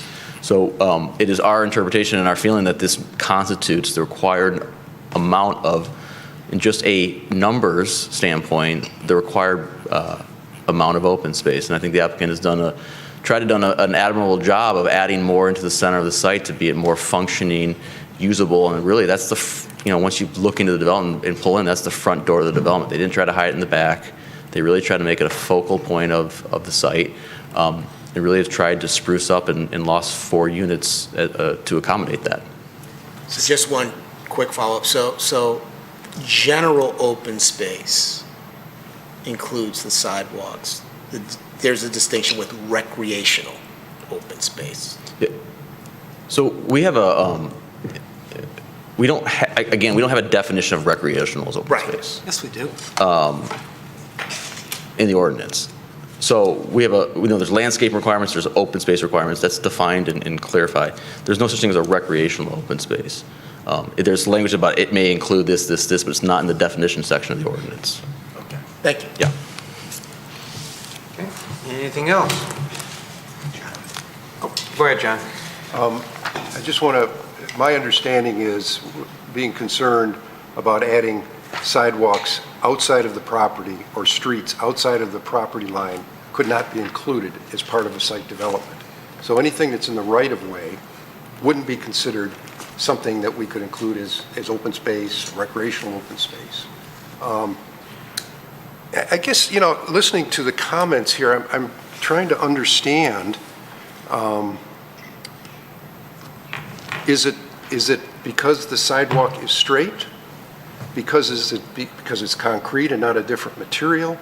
What precludes that from not being a recreational path, a walking path? I don't see how it could not be looked at that way. And so I don't have a problem with including the sidewalks on this site, or the landscape, the grass areas, or the area in the middle, the new area in the middle. I'm not sure what that is. I don't know if that's a reflecting pool or if they're just benches around that central area in the middle, but it looks like it's a concrete area. So I guess I'm really struggling with why are we not considering the sidewalks as part of the recreational open space? I don't know. I mean, I hear you citing, other ordinances or other organizational material, but that's not in our ordinance. I mean, I think it's a slippery slope when we start bringing in other information that doesn't come out of our ordinance to make a justification as to why it is or it isn't. Mr. Trent? Can I add one point? I want to go back to the question, the definition of recreational versus open space. We don't have a definition, again, for recreational open space. We do have a definition, have a definition for open space, and I just want to read it real quickly. Open space uses may include, but are not limited to, lawns, decorative planting, walkways, active and passive recreation areas, land use buffers, playgrounds, fountains, woodlands, wetlands, and bioretention facilities. We would count a sidewalk into an open space as count towards that open space percentage, if under the definition of open space. Just to clarify that. Go ahead. I'm not disagreeing with Mr. Tagle on this. As I mentioned in my question, if you take a look at that, it's a square sidewalk configuration they've got. Call it an old or a racetrack, that's recreational. And I'm not suggesting that this is not recreational. I'm suggesting that if we are going to include a sidewalk in our discussions as recreation, you've got to differentiate what we're talking about. And that is, if we had a much smaller one with no contiguous sidewalks, but broken up, maybe entrances to units, that's not recreational. I don't have a problem with calling this in our calculations recreational, because it could, in fact, be a track. So I don't think we're a part of that, but my point was, I didn't want people to assume that if we approve this with this discussion on sidewalks, that automatically means no matter what the project is, if there's a sidewalk and we need open space for the requirements, it's been met. I don't agree that would be the case. Ms. Parakis. Okay, there's a few things. I mean, I was going to wait for the applicant to come up, but I guess we're delving right into it. I mean, there's really two issues. One is open space and the other is the recreational space. So at the zoning ordinance says the district requires significant open space. So there is a definition of open space, which you read, Mr. Carlisle, but the very next definition is open space, comma, common, which says open space within or related to a development, not in individually owned lots, which is designed for and dedicated to the common use or enjoyment of the residents of the development or general public. So that's our definition of open space. Now, where we're talking about the calculation with the 400 and whatever it is, 450 per unit, that's specific to recreational space, not open space. So, Mr. Tagle, to respond to your comment about why we're worried about the sidewalk, the flip side to that argument is, why are we not worried about where the recreational space is? That's the question. We're charged with making sure they're meeting the ordinance and not trying to cram a sidewalk and turn it into recreational if we don't believe it is. Personally, I think that the applicant made a lot of effort to improve this site, and so I applaud them for that. I think you guys, you got rid of the two buildings, you put the fire pit in, you did a lot, which I commend you for sure. I'm even willing to have a conversation about the sidewalk being a recreational space with a few adaptations. I know you just mentioned that you can't put the sidewalk into the setback because it doesn't count, but one of my suggestions before I knew that, so I don't know what you guys think of it, is to pull the sidewalk out a little bit so it is more of a recreational track, if you will. Consider changing the material of it to, you know, more of like a rubber surface or just like a black tar as opposed to a white sidewalk. And again, this kind of responds to you, Mr. Tagle, and why I don't see it right now as recreational is because to me it looks like they put a sidewalk around just so they could get their numbers because it walks right through those seating areas. To me, if someone's out for a jog or out for a brisk walk, they don't want to be cutting through those three circles on the perimeter where a family might be sitting and doing something. So to me, those sidewalks, you can have a sidewalk connected to the trail, but I think the trail should come out a little bit and a little bit more effort should be given to that trail so we can legitimately call it a recreation area. You know, I'm not trying to be difficult or impose anything just because I can't, I mean, you know what I mean, just because it's in here. I'm doing it because I think it's an improvement to the property, and these zoning ordinances are here for a reason. So to that point, the recreation open space that you created, I do think is really nice, but if I could make a suggestion, the way you've landscaped it, you've lost a lot of usable space by having like lawn in the front. I would make your bush boundary, you know, put, you know, your bushes or whatever they are right up to the line to make that open space as large as possible. It's beautiful. I like the landscaping, but let's try to maximize the open space since this is really what that's all about. So those are my comments. I did have, you know, somebody brought up the fact that that open space was in the front and not in the back. I mean, I think it's fine there. I was wondering how you came up with that and not putting it at the, you know, putting the buildings first to have it be more of a private space. But I'm actually fine with it up front. Either's fine. Be curious to know how you chose that location. And then finally, my last comment, which is just a suggestion, is the balconies that overlook the parking lot. I would consider moving those to the outside, which would be, when I looked at your floor plan, they would be off the kitchen. People can grill off their kitchen, and it just makes more sense to not be looking over the garage if they're going to actually use that balcony. Anyone else? Okay, at this point, the applicant can come up and hear your story.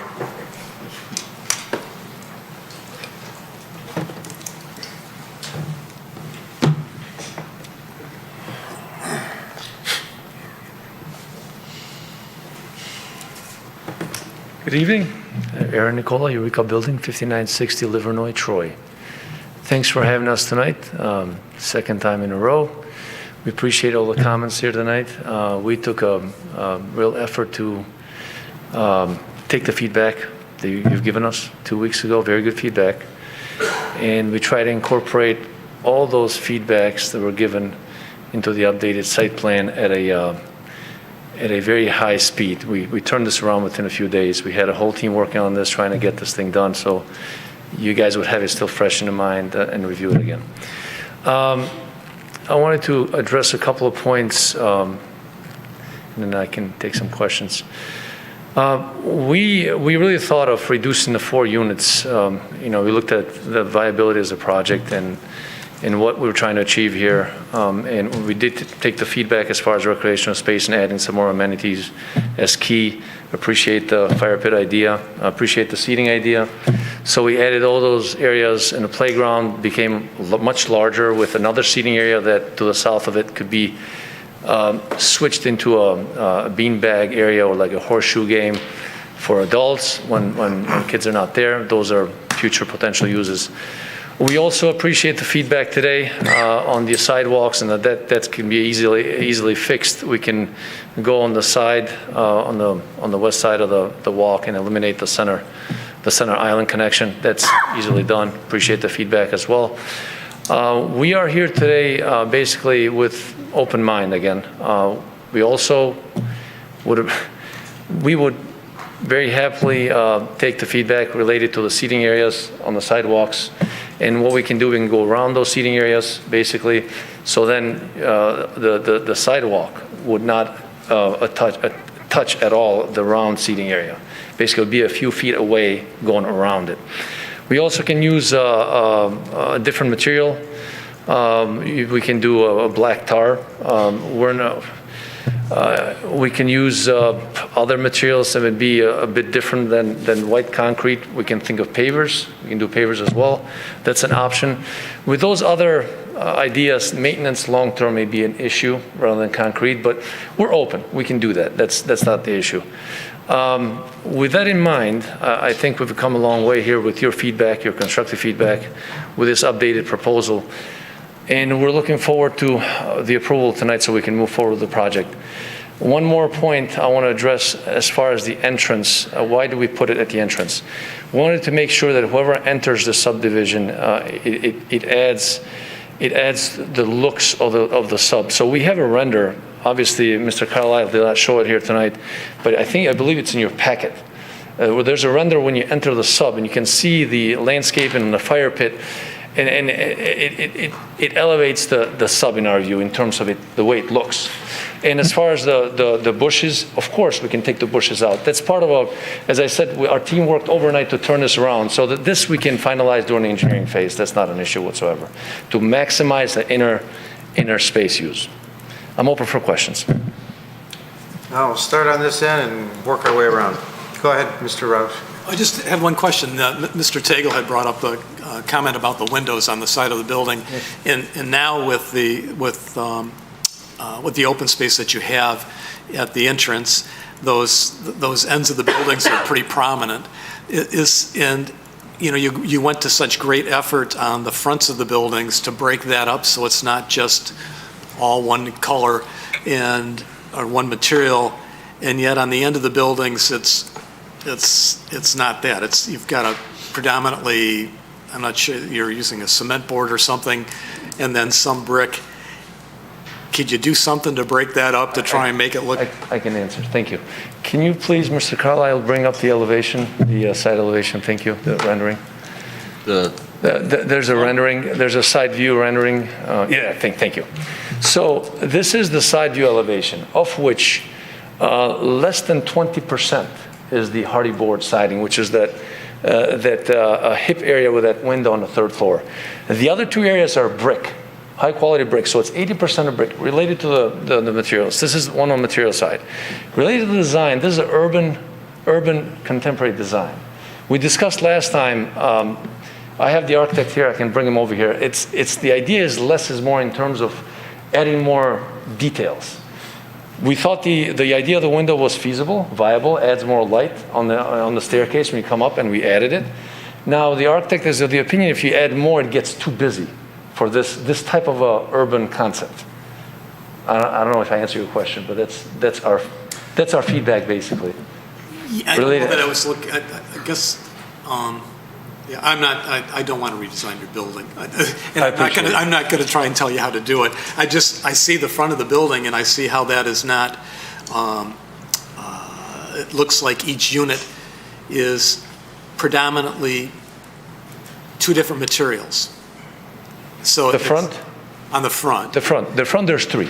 Yeah. There are three materials. Whereas, okay, so, what I see is a whole lot of brick in this window, and it looks out of place. It looks just so much of the brick on the bottom and that one side. I'm not saying that you should have a number of different things, but it's not even symmetrical. So it looks weird to me.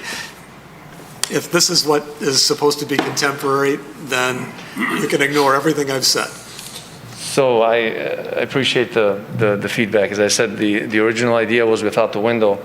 Without the window, we thought we had it to where our architect thought was very much urban design, with the less is more details. Now we added the window. We think the window adds more value to the unit, especially on the inside. We do have the window consistent in terms of the size of the window on the third floor. We can try to add more, we call it limestone sill around the window, so it becomes a little bit more prominent. Yeah. And we can do that. Yeah, we can do that. And I agree with you. I mean, now it looks, you have the side elevations look a bit more through the courtyard. They'll stand out a bit more. And we can do that in our phase, of course. It just looks more industrial the way it is, that's all. Mm-hmm. Go ahead, Mr. Parks. Thank you. Well, another solution to that is with the landscaping. Like a slender sweet gum tree going up the side. Yes. Helps break up the monotony, and that's, I think, a good solution for a plain side. We can add a tree, yes, or a couple of trees, yes. Thank you. We can. Any other? Mr. Lambert. First, I appreciate your willingness to listen to our suggestions from the last commission meeting. It looks like you incorporated most of what we asked for, and it looks like we're about 95% of the way there. And I like the suggestion about making changes to that perimeter sidewalk to make it more like a running or a walking path. And one question about the crosswalk at the very front of the site. You kind of have it recessed back beyond Butterfield. And I know looking at that, a lot of people who are running are going to ignore that and just run right across there. So I'm thinking that maybe you want to put a crosswalk right there at the front entrance on Butterfield rather than having it recessed, because I think people will kind of ignore that. Agreed. Yes, there's an exterior sidewalk that's outside of the property line. Then we'll do the same thing in the front. It's not shown in the render on the site plan, but yes. And one more comment, and I want to make sure that it's clear. I forgot to mention this. We have one item that, per Mr. Carlisle, we did not address. That was the parking. The reason why we didn't address it is because one or two commissioners last time expressed the desire to have parking. More parking is better than less parking. We would have eliminated a few parking spots. We thought we'd leave them there, rather have them there, not have them there, and that's why we did not touch that item. That's the reason. That was my It's not like neglection. So. It's because of that. We consider your feedback in that case. Thank you. Mr. Tegel, you got some? Yeah, I just wanted to pick up on that last comment and what Ms. Baraka said about the landscaping. As I look at your plan, when the cars that are on the ends of the guest parking, the 3 or 4 cars there, they don't have an easy way to get out, like the 3-point turn. If you were to eliminate one car and center those cars and create a larger landscape space between the building Agreed. And the curb, now you can put some nice trees in front of the building, so you've softened the face of that building. Agreed. And you've given someone an easier way to get out. Yes, turn around. that's a very feasible suggestion. We can do that, yes. We would eliminate in that case 2, 3, 4 parking spots. Yeah, I think that's what. Only 4 parking spots. So yes, we can do that. That's a good idea. Go ahead, Mr. So we are talking about the sidewalk. So the dimension I see, it's 5 feet, right? Is that the right number I'm picking from the? Yeah, it's a 5-foot sidewalk. In a couple of spots, it's 7 feet. In a couple of spots, it's 7 feet because it's next to the parking spots. Yeah. In there, you have to have, if it's adjacent, you have to have 7 feet. So my question is this a standard, 5 feet is standard, or like a regular houses that we have, is it 5 feet or 3 feet? 5 feet. 5 feet. So can we widen it 7 feet all the way through? Because I have some, because I'm thinking like, We can, if you believe that, and a very good suggestion, if there's going to be people running across, we can do a 7-foot sidewalk on the perimeter. That people will be jogging, We can do a 7-foot. biking, and all kinds of Good stuff, idea. right? We can do a 7-foot, and it's got, 2 bikes you can exchange or 2 people running. Will not, okay. We can do that, yes. And obviously, I like that Mr. Takel's idea that if we can eliminate a couple of parking spots, then we can make it nice. That we can do. Last time we spoke about it, that parking lot, the guest parking lot, number of guest parking lot is not required, right? How many? It's like optional. Right, we're above the minimum, so we can eliminate 4, yes. Okay, good, thanks. Thank you. Anything else? I've got a quick comment. I brought up my opinion on the entrance doors. I can respond Again, to it's it. still, go ahead. I can respond, sorry to interrupt. So it did not make it to the rendering, by the way. We're rushing it. So we work with Pella windows, and we're trying to work out a door size with we call it a brick pattern glass on the top. And we're trying to see, so they confirmed the other day that they can do a door of that nature. We just wanted to make sure that they can do the door and they can fulfill the need for the next couple of years. They have issues with door sizes and models and so forth, the supply chain, but they were able to confirm, so there's going to be a door of the same size. They'll have a nice glass area on top. It's going to be roughly 6 inches by almost 12 inches on the top. 11 and a half, basically wide by almost 5.5 tall. Now, my thought is, okay, just to add to, that's nice that you've researched and gone into that. When people come over to visit and it's raining, I would always like more than 2 feet as they're standing and ringing the doorbell and getting soaked. To have a little more, can you bring that roof line out a bit? We can go up to 3 feet. So right now it shows us at 2 feet. We can go to 3 feet, that overhang there, with no problem. And it would facilitate at least a couple of people under that during the rainstorm. Okay. Any other thoughts? Looks like we've pretty much covered it. Okay, thank you. Thank you. Bring it back to commission for discussion. Mr. Roush. Yeah, so what do we end up with for excess parking if they reduce the units as stated? From 22 down -4, 18? 18? And what's required? There's no requirement for guest parking. No requirement. And your goal has been in the past? We've always tried to achieve usually 1 guest parking space for every 2 units. To be 24 for this particular case, but there's no set requirement. And we don't always achieve that 50% goal. I mean, it's pretty rare for us to get a 1 guest space for every 2 units. And so it's difficult for me to understand what a reasonable number is. I have absolutely no experience in trying to understand what a reasonable number of parking spaces is for a development like this. But if you see 40 units and on a Saturday night or a holiday, how many parking spaces get used? So I take it your experience has been that using that ratio works out. You don't see any issues overall, or if you do, they're a rarity. In other words, do you have any source data or anything that gives you feedback to use that number? No, I'm racking my brain here. We work in many communities, write many zoning ordinances. We very rarely have a set requirement for guest parking for multifamily. So it's not unusual to not require guest parking. my history with Troy, I do not believe we've had an issue where there's been a lack of guest parking for any development that's been approved for multifamily or townhome use such as this. So I think our ratio of trying to achieve the 1 per 2 unit has been pretty successful. And again, but we don't always achieve that ratio. And so I would think that 18 spaces to 20 spaces probably should be sufficient for the number of units in this unit or this development. Thank you. Any other thoughts before resolution? Good. No?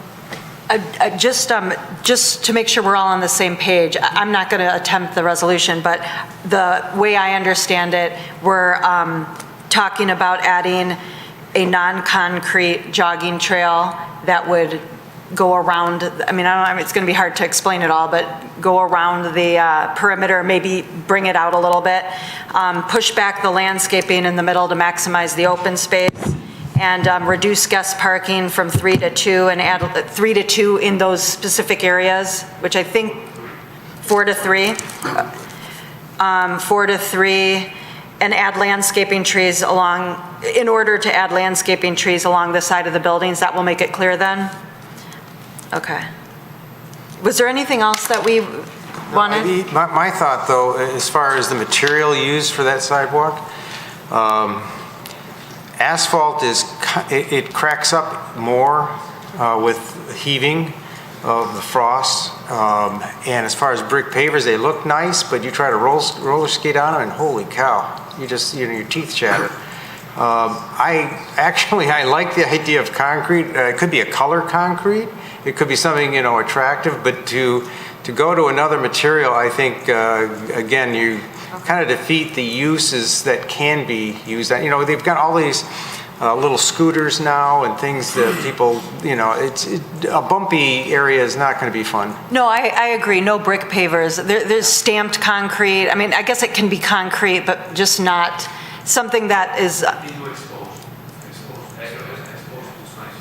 Okay. Yeah, they could look a little more, you're right, I like that idea. Exposed concrete would be nice.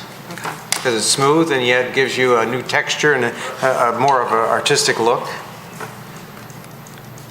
Any other thoughts before a resolution? Oh boy, who wants to do it? Last question. So we're satisfied with them changing the perimeter and all the items that Ms. Parakis has stated satisfies our open space and recreational requirements. Yes, especially since the applicant offered to go around, to take the sidewalk and put it around those fire pits in those 3 areas. I thought that was a good suggestion too. We've got a lot of good suggestions. I think the applicant has indicated he's going to follow those kind of suggestions and added ideas of his own. So I feel comfortable at this point. Great, thank you. Anybody ready to offer a resolution? Oh boy, when nobody does it, what happens, Mr. Lambert? He looks at me like, why me? Oh yeah.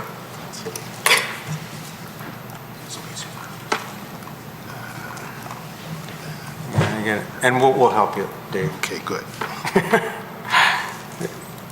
If you leave something out, I'm sure Ms. Parakis will. Somebody will. All right. Give you a hint. Okay, let's give it a shot here. Resolve, the Planning Commission recommends that preliminary site plan approval pursuant to Article 8 of the zoning ordinance as requested for the proposed center court at Butterfield 52-unit townhome development, north side of Butterfield, south of Big Beaver, west of Crooks, which is parcels 88-20-29-226-021, -022, -023. Section 29, currently zone MF, multifamily residential district, be granted subject to the following. Revise the guest parking spaces to allow or reduce the number of spaces to allow landscape buffers between the vehicles and those guest parking spaces. Is that correct? Mm-hmm. Okay. Number 2, to revise the perimeter walkway so that it would be extended out farther to avoid the seating areas around the corners of the site, and also to use enhanced concrete for those. Good enough. Enhance I like, because we don't want to say necessarily exposed. Yeah, They may okay. come up with another idea. And let's see what else we were going to do there. Widen. Widen the sidewalk. Widen the sidewalk. And push back the landscaping to maximize the open space. Push back landscaping to enhance or expand the open space. And I heard you say 52 units when I think you meant 48. 48 units. Is that correct, 48 units? Okay. Yep. Sorry, I read what was written in front of me, so. And then also to revise the pedestrian crosswalk layout at the front of the building to make it more logical and safe-wise, or make it more safe. Was there anything else I need? Just that the widening of the sidewalks to 7 feet. And just give- Widen the sidewalks to 7 feet, is that what it is? Okay. Anything else in there? No, I like it. Guess that's it. Mr. Tagle, any Oh, I thoughts? think you got it. Okay. A second, please. I'll second it. Mr. Faison got it. All right, roll call, please. Mr. Chair, can I have a clarification? I did not hear the one condition. Are we using the enhanced concrete or not using the enhanced concrete? We're using the enhanced concrete. Okay, thank you very much. Ms. Parakis? Yes. Mr. Rahman? Yes. Mr. Roush? Yes. Mr. Tagle? Yes? Mr. Faison? Yes. Mr. Hudson? Yes. Mr. Krent? Yes. Mr. Lambert? Yes. Ms. Malala Holly? Yes. Motion carries. Thank you very much for all your work on this and your continuing better ideas to improve your own site, because the bottom line is it makes your job selling these a lot easier if it looks as great as possible. So thank you for being here. We'll go on to the next item. Conditional rezoning. Conditional rezoning CR JPL N 2021-001, proposed Pine View condominiums, west side of DeQuinder, north of Long Lake, 88-20-12-476-070, section 12, from NN, neighborhood node J, to EP, environmental protection. Wait a minute. Did we read that right? From neighborhood node J and EP, oh, and I see, and EP environmental protection to just neighborhood node NN node J. Now I want to add one thing. We've got a request from the petitioner to have the applicant give a statement before we go into the actual overview from the staff. And again, if you could give us your name and address, I'd appreciate it. Thank you, Mr. Chairman. Name is Gary Epithera, 3301 Mirage, Troy, Michigan, 48083. I'd like to thank you and the members today, but before we start, on item number 8, conditional rezoning CRJPLN 2021-001, I'm asking for Mr. Roush to recluse himself from this item due to a conflict of interest. Can you name that conflict or the reason? I can read a letter from my attorney. If you'd like, I can give you guys all a copy of it and read it to you real quick. Sure. Okay. Let me I'd like pass. to understand why you're making that request, so we just don't want to... I have just a 2-page request that states everything, every Can you reason. give us the executive summary of what the attorney is? Yes, Mr. Roush has entered into a lawsuit against the neighborhood node against Sam Staffa, and I feel it's a conflict, and my attorney does. There's a... Of this particular neighborhood now? Of this one, of a different one that is right next to his house. So I am just asking for him to recluse himself from this meeting because he has a conflict in... With this particular neighborhood node? With, I think, all neighborhood nodes. What is the feeling of the commission on this? Can I just ask, because I misheard, I couldn't hear, did you say that he has a lawsuit against this particular node? Against the A neighborhood different- node directly to his property. That the city of Troy, Sam Staffa is suing the city of Troy, and Mr. Roush, his wife, and other members all asked to join into that lawsuit. So I don't feel that, if you'd like, I can pass out the letter. We can take 30 seconds to read it. What's the feeling here, Mr. Lawyer? Can I respond to that? Who wants to talk? Mr. Rausch. Do I have a right to respond to this? Sure. I mean, I've not heard even a comment on why this lawsuit has been filed by the abutting neighbors to the property, and how that is similar to yours. In order for us to be an intervener in the lawsuit, we have to show a unique and special difference from the public. And that particular neighborhood node and the development that's intended is going to cause flooding that would flood on my property and the other adjoining property owners that are party to this lawsuit. So unless your development is somehow going to flood my property, I don't understand how I have some conflict of interest. Yes, Mr. Hudson. This commission made a decision on that neighborhood node, which apparently the developer has now started a lawsuit. We all voted on that. So I don't think Mr. Rausch was even a member of this commission at that time. So I hate to say that I don't see any conflict here, and I don't think this whole commission should be disqualified if you're going that far. I didn't say the whole commission. No, I know, but that's what you're thinking. No, not at all. Any thoughts? Go ahead, Mr. I was Lambert. wondering, since Mr. Motzny is our attorney, I'd like to have some clarification from him. Aren't you glad you came in today? Yeah. So about 10 seconds before the meeting, I was told there might be a conflict question. No, it was more like an hour. But I copied what I could about conflicts, and I guess I'll tell you what I found. The Troy Board and Committee Appointee Code of Ethics indicates members of the board should avoid conflicts of interest or the appearance thereof. State law defines conflicts with regard to public officers, and I'm paraphrasing, in situations where the public officer may have a financial or personal interest. That's a conflict.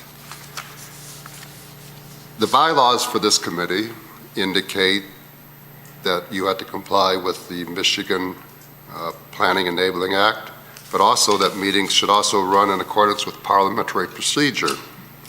So I looked at the rules of parliamentary procedure, which indicates no member should vote on a question in which he has a direct personal or pecuniary interest not common to the other members. But that same provision also says no member can be compelled to refrain from voting in such circumstances.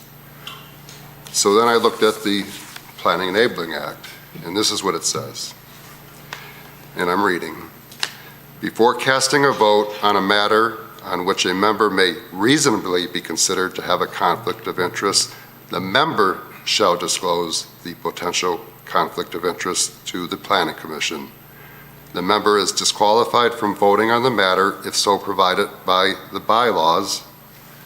Our bylaws don't specifically address it, or by a majority vote of the remaining members of the Planning Commission. Failure of a member to disclose a potential conflict of interest as required by this subsection constitutes malfeasance in office. And the same section says a legislative body may remove a member for malfeasance. So what all that means to me is the member themselves has to disclose the conflict. If the member doesn't believe there's a conflict, I don't believe this board can compel that member not to vote. If the member discloses there is a potential conflict, then the remaining members could then vote whether or not the member should be disqualified. Thank you for that.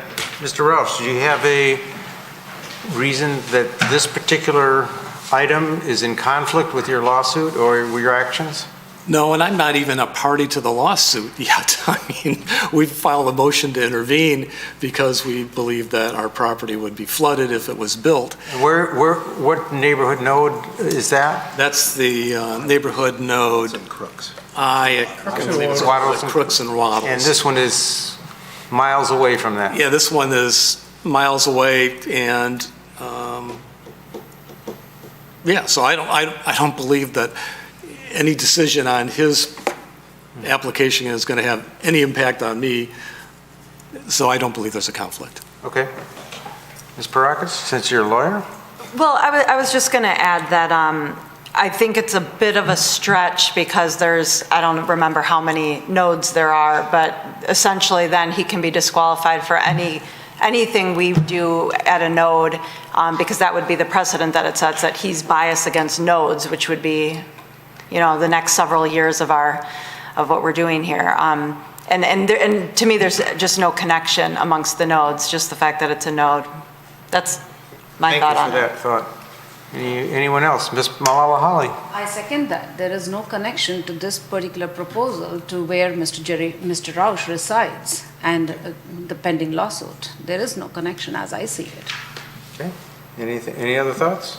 I generally agree with all the comments. Just my question to Mr. Rausch. So your issue with that node is the potential flooding? That's the issue that would make us a party to the lawsuit, yes.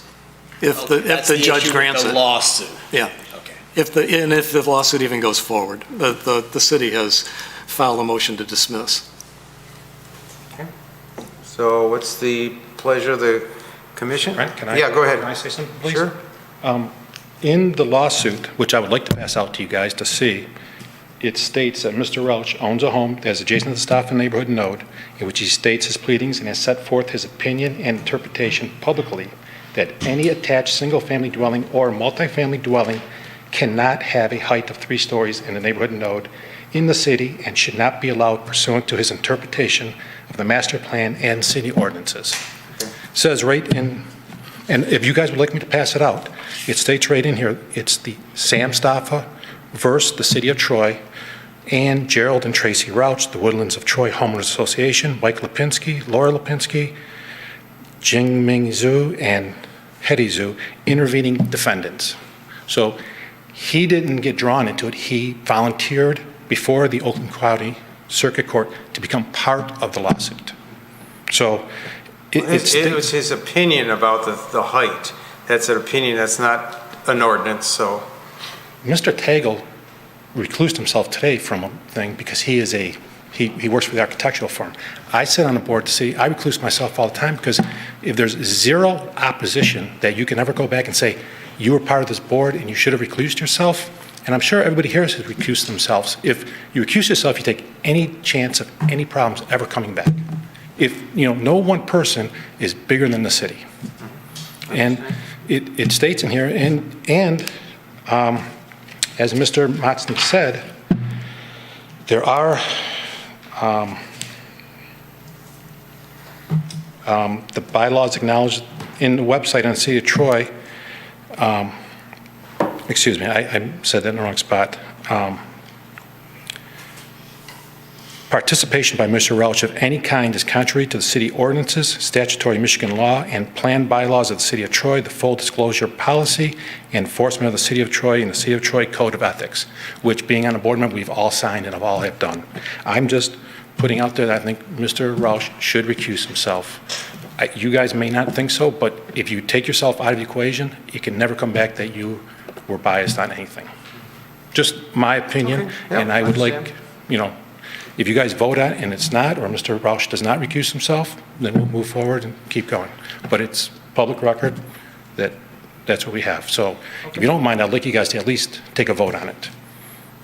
Well, I don't think we need a formal vote. Mr. Motzner, do you have to have a formal vote? As I stated, if the member doesn't acknowledge that there's a conflict, I don't believe there's any authority to take a vote Okay. on it. And my last comment is it's interesting that this issue arises after we've already heard this once before, and I've already made statements regarding this particular project it's interesting that now the petitioner is trying to remove me from the decision-making process when I made a resolution opposing it the last time. So I think it's interesting, and there is no conflict. All I'm trying to do is follow the ordinance as it's written. Okay. So what's the pleasure of our commission? There's nothing for us to do. There's nothing. No conflict? No conflict? What do you think? But there's no conflict. We don't opine if. No, if he Mr. doesn't- Welch doesn't say he's conflicted, right? Correct, yeah. So there's nothing for us to say, right? Okay, I think so- we can just move forward, right? Yep, we'll move forward. Okay, thank you. Sure. Okay, Mr. Carlisle is going to take this one, or Mr. So, since we saw this last, there's been no changes to what we last saw. The only thing that was modified was the height was this exact height was clarified. Okay. 35 feet 4 inches. So when we were here last, he provided an elevation, but there wasn't dimensions. Now there's dimensions, and we know what the height is. That's the only revision to the packet. So my question is, do you want Mr. Kyle to go through the presentation again? It's the same thing you've seen. Or do we know enough? It's up to you, Mr. Chairman. Well, what we're looking at is basically just correct me if I'm wrong, it's changing the zoning of that strip of land from environmental protection to neighborhood node. It's a conditional rezoning. The site plan is part of one of the conditions of the rezoning. When it last came before this board, there was a motion to deny that was voted 4-4. There was a motion to approve, also 4-4. It was slated to go before City Council. The applicant requested it come back to Planning Commission because he seeks an actual recommendation. 4-4 is not technically a recommendation. It's 4-4. Got it. All right. Go ahead, Mr. Lambert. Yeah, I don't think I need further explanation, but Mr. Cagle was not here that night, so I don't know whether he needs to have a presentation so he's completely filled in, or he may have watched it on video from the meeting, so. Yeah, I would like to have at least a high-level review of what was presented and what were the pros and the cons. The PowerPoint's ready to go. Good. Go ahead. Thank you. Quick background, the site in question is approximately 2.4 acres in area. It's currently vacant. It's located behind the existing Taco Bell in DeQuinder. The applicant is seeking to rezone the EP portion, which is a 40-foot wide strip just on the northern edge of the parcels, to rezone it to be contiguous or to be neighborhood node. The site plan was previously reviewed by the Planning Commission in November of 2019. At that time, it was is permitted by right because all the development was on the neighborhood node portion of development. Based on the direction of the Planning Commission at that time, the applicant was asked to come back and consider a conditional rezoning to EP to allow the EP portion to be used for guest parking primarily, but also to include a sidewalk in that portion. The applicant did come back in August of 2021. It did resubmit the proposal for conditional rezoning. There were no changes to the site plan based on what the Planning Commission first considered again in November of 2019. There were 2 votes by the Planning Commission, and each vote failed 4-4. There was a motion to deny, that failed 4-4, and there was a motion to approve, and that failed 4-4. The applicant, prior to go to City Council, the applicant pulled their application from council consideration and asked to come back to the Planning Commission for a recommendation. The EP line is noted there in purple. The applicant, again, would like to use that portion for some guest parking, sidewalking and landscaping. Townhomes in the neighborhood node portion of the development, which is everything south of that purple line, are permitted by right. The site plan in front of you includes 25 townhomes. It would be accessed with a shared drive that is also shared with the Taco Bell. The buildings have individual direct access from an interior drive within the center of the development. There are a number of voluntary conditions offered by the applicant. The ones that I will highlight is that 1, the site plan is a condition of approval, and the development shall be limited to a maximum of 7 buildings, 25 units, and the maximum height, again to be clarified, is not to exceed 3 stories or 35 feet in height. As noted, 3 stories, 35 feet in height, and again, it does comply with all the neighborhood node requirements. The landscaping proposed, they're proposing a 6-foot fence along the southern property line. There is a requirement to screen that property line with landscape screening. The applicant is asking, instead of required landscape screening, they can use a fence in place of that landscape screening. The Planning Commission has the authority to approve an alternative material than landscaping. So if it's the purview of the Planning Commission to approve that fence if you desire. The applicant was reviewed by the engineering department for a variety of pedestrian improvements. I'm not going to go through these in detail, but essentially just more interconnection and direct pedestrian access throughout the development out, obviously out to DeQuinder as well. The elevations have not changed since the last Planning Commission review.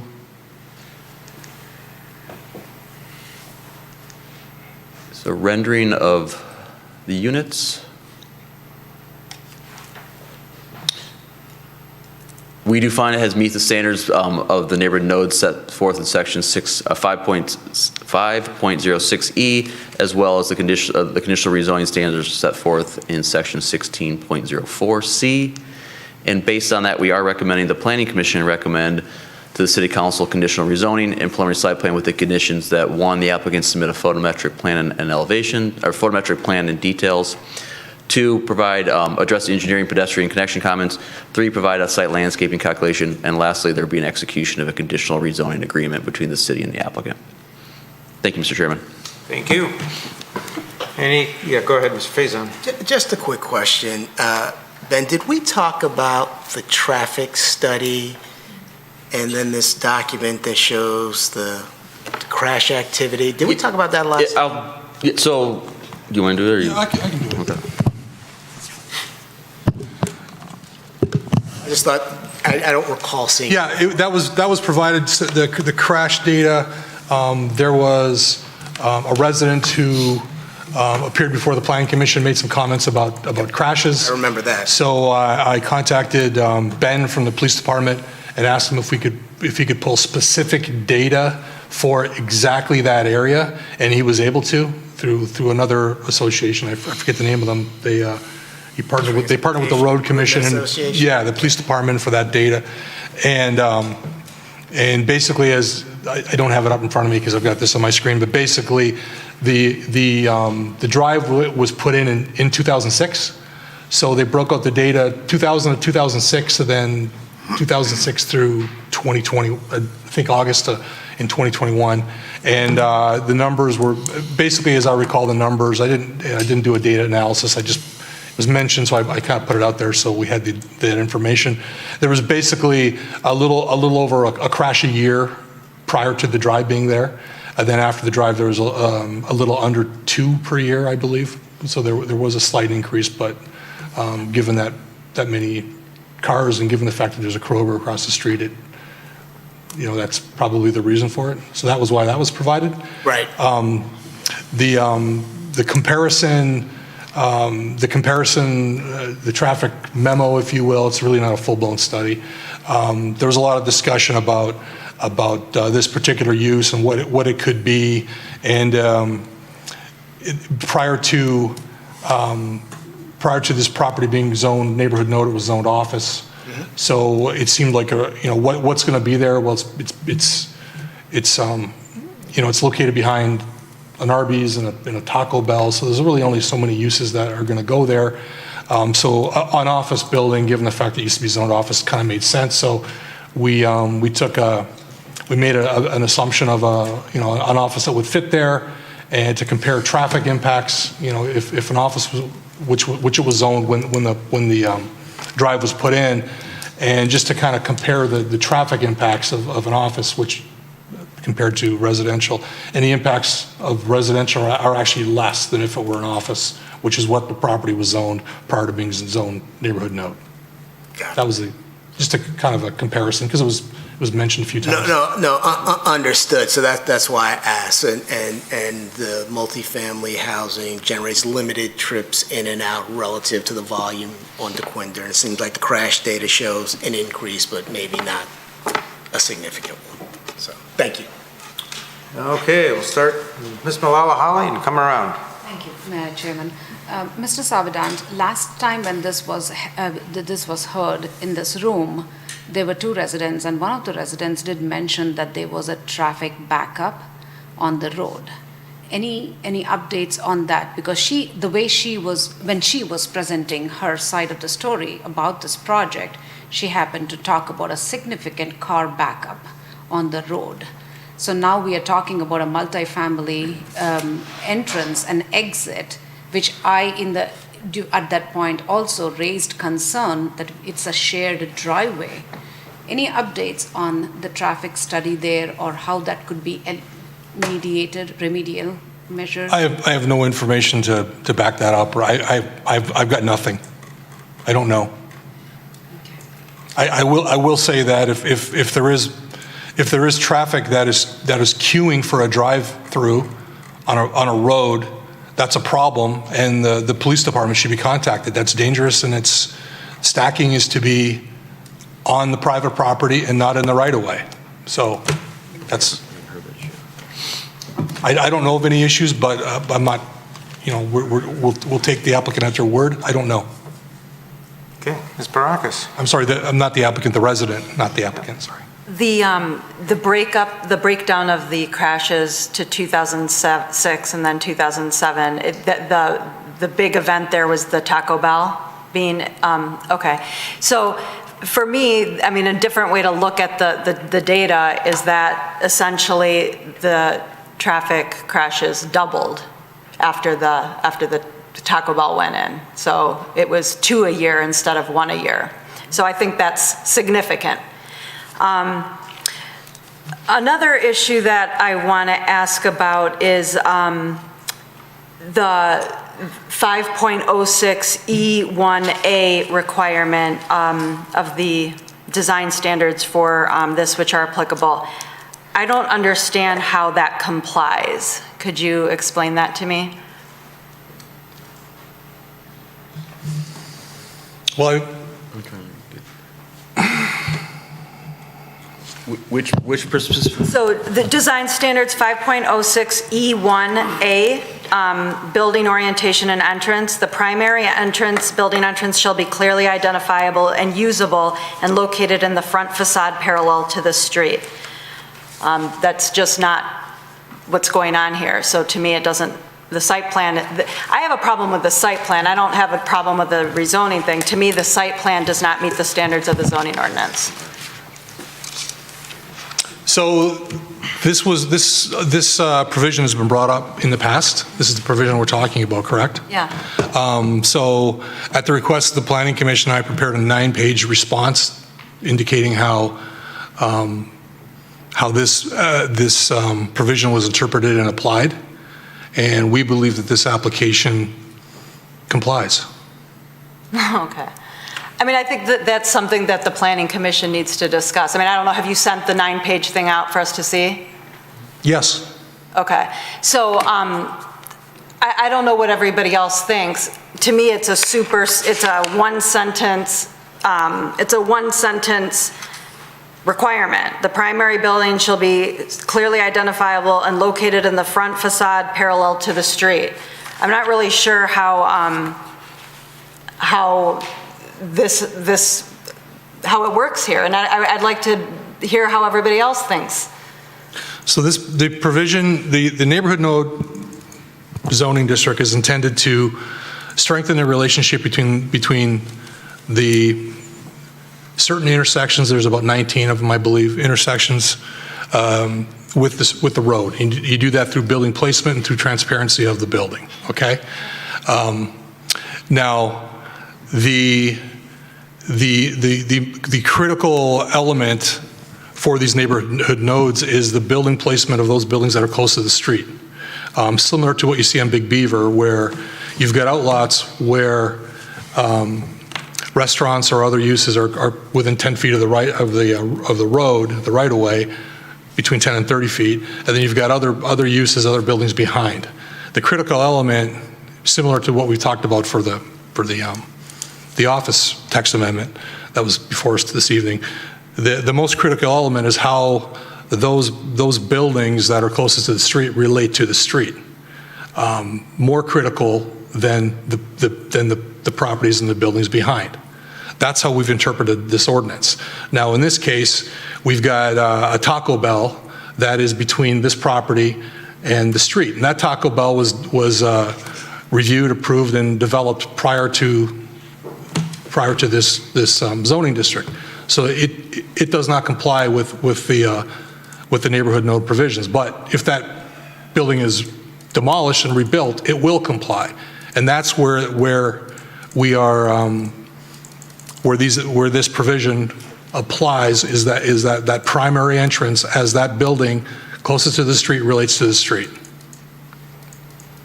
It's 9:30 at night. I don't have the 9-page report in front of me. No, that's fine. I guess what I'm suggesting is that's the planning department's interpretation of the zoning ordinance. The planning commission also gets to interpret the zoning ordinance, and I don't see it that way. I see it as, it's written very simply, and I think it's just a strict interpretation of it. So I would disagree that it complies. So the zoning administrator interprets the ordinance. The planning commission does not interpret the ordinance. The zoning administrator interprets the ordinance. It's very clear. But we have to apply the zoning ordinance, and when it's written so simply, to ask us to review a 9-page explanation of a 1-sentence part of the zoning ordinance is difficult for me. Well, the planning commission administers the zoning ordinance. The planning commission applies subjective standards. The planning commission does not interpret the zoning ordinance. That's not the planning commission's role. It's very clear in state law. It's not the role of the planning commission to interpret the zoning ordinance. Right, I know, but we're applying the zoning ordinance, correct? But you mentioned a few minutes ago that the planning commission interpreted the zoning ordinance. I stand corrected on that. I shouldn't have said that. We apply the zoning ordinance, and it's a 1-sentence, very clearly stated provision. And so I'm applying it as is, just how it's stated. You're telling me behind the scenes, there's a 9-page memo that defends a different interpretation of something really simple. And, you know, I don't know. I'm applying it the way I read it. Well, that memo's available on the website right now to anyone who wants to read it. I believe the planning commission meeting was in May. So that's available. It's not behind the scenes. It's it's in the public realm. I'm going to go with Mr. Tagle first, and Mr. Roush, go ahead. I guess the point I want to make is, if you look at this site, its location and its boundaries, basically, to interpret that literally, how do you put a front door on the side of the major street? You can't. So are you saying this property is undevelopable because of that interpretation? No, but the question... Well, then, okay, how would you develop it? Well, I guess it's not for me to develop. A developer has to use the zoning ordinance and develop something that's permitted. But to turn it back on me and say, what would you do? I mean, that's not really the question here. The standard is impossible. You can't do it on this property. No, you can't do that. Oh, okay, what can you do then? If you're saying to me you can't comply with the zoning ordinance with that layout, what's the layout that will comply? I don't know the answer to that. There is no answer. It's not on a major street. I mean, it's just, the site is bordered by properties. The only touch point is the drive. So I don't see how you could physically comply with that specific letter of the law or the ordinance. And if we're saying we're going to deny this developer because they can't meet that standard because it's impossible on this particular property, what are we going to do with this piece of property? Well, I think they can change the orientation of some of the buildings. The idea that the front door faces an empty lot with no access from anywhere doesn't make any sense at all. So you'd like the front door to face the back of a commercial property? Because there's commercial property on the south and to the east. Well, the Taco Bell ones, the front door, I don't know that it, I don't know which ones, because some of them aren't in the back, but We just saw it on the other one that we just saw. They had their front doors facing the, So would it be acceptable if they put the front door on the opposite side of the building, on the perimeter buildings? I don't know. I don't know. Wait, we just approved a project exactly like that. okay. So if it was good for that project, isn't it? Well, it's different standards, though. It's different standards. We're looking at 5.06, which is neighborhood nodes. So I'm just applying the standards. I thought you were bringing that up by saying the No, no. project we just saw had the door on the opposite side of the garage. You just said that. Yeah, right. But I guess what I'm trying to say is you're trying to have me on the fly tell you what development goes there, and I can't do that. I can't do that. But what I am saying is I read the standards very simply, and to me it doesn't comply. If everyone's fine with it, that's fine. Everyone gets a vote. Okay, Mr. Roush. Well, first of all, Mr. Savina did send out a 9-page memo that tried to explain his interpretation of that ordinance. And I responded with a memo as well that Mr. Savina was directed not to send it out, or suggested he not, or no, excuse me, I take that back. Mr. Savina decided on his own not to send out the memo because he wanted ample time to review it, which is kind of ironic because it was provided to him on a Friday and we have the same amount of time to the next Tuesday to review things. In any event, Mr. Savina didn't share that with you, so you don't have all that. I don't have that in front of me, but I can explain in general terms the reasoning. And if you were to have those buildings front on a street, then it would also make sense with this Form C. Form C requires that the garages access via an alley. There's nothing unusual about having internal streets within a development. They existed in the multifamily districts and those buildings that have been built. So I'm not going to sit here and belabor this point. If you were to use Form C requires that the garages be on an alley. If neighborhood node says the primary entrance should be on a street.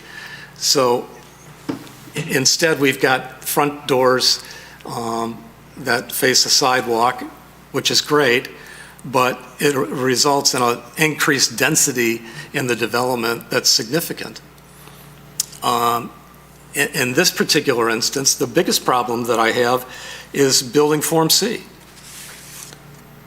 Can you bring up Article 5.03B1C of the zoning ordinance?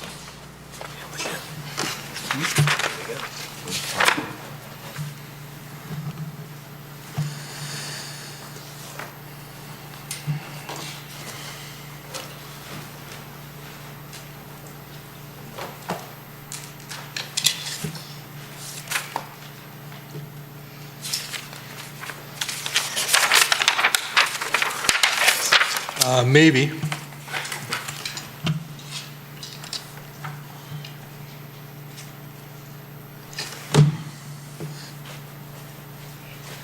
I'll simplify it, if you'd like. I can read it. It's 2 sentences. And instead, why don't you bring up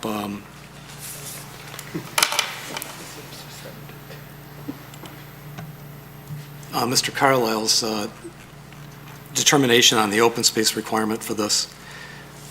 5.03B1C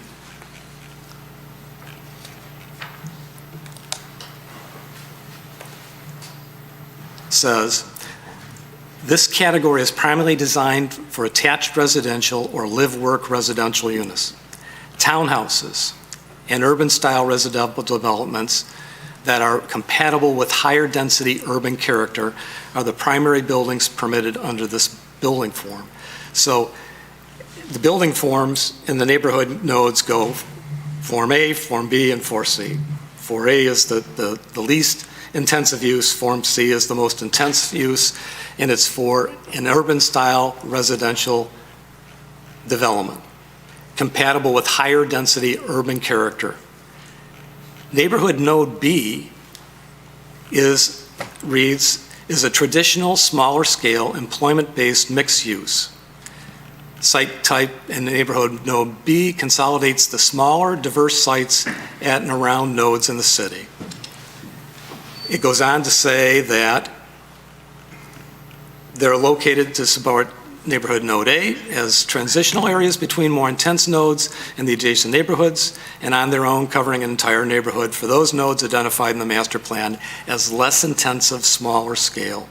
So neighborhood nodes, a smaller scale, less intensive use. That's the intent. Can you bring up page 84 of the master plan?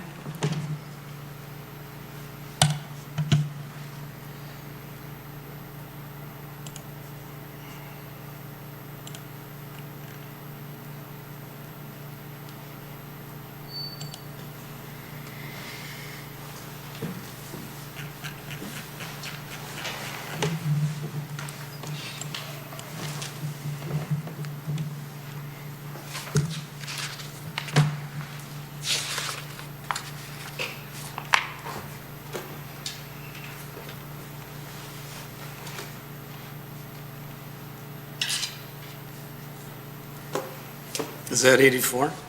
Yes. It's not 84 of the master plan, it's No. 84 of the, Page number 84. There we go. Stop, back up, that's it. Can you pull back to the top one right there? See that picture there? It says that's urban townhouses in Ann Arbor, Michigan. And Mr. Carlisle's firm, I believe, took that picture. You can see the higher rise. I can't tell you exactly how many stories that building is in the background, but it's more than 4 stories. So this is an example of an urban environment the townhouses were intended for. Can you bring up the zoning map and show us what an urban, what the city calls an urban zoning district? The UR zoning district? Yes.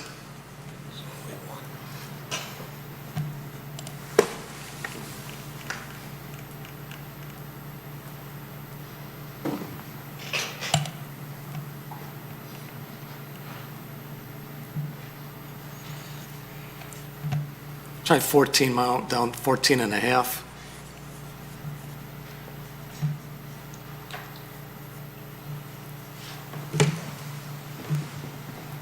It's in here.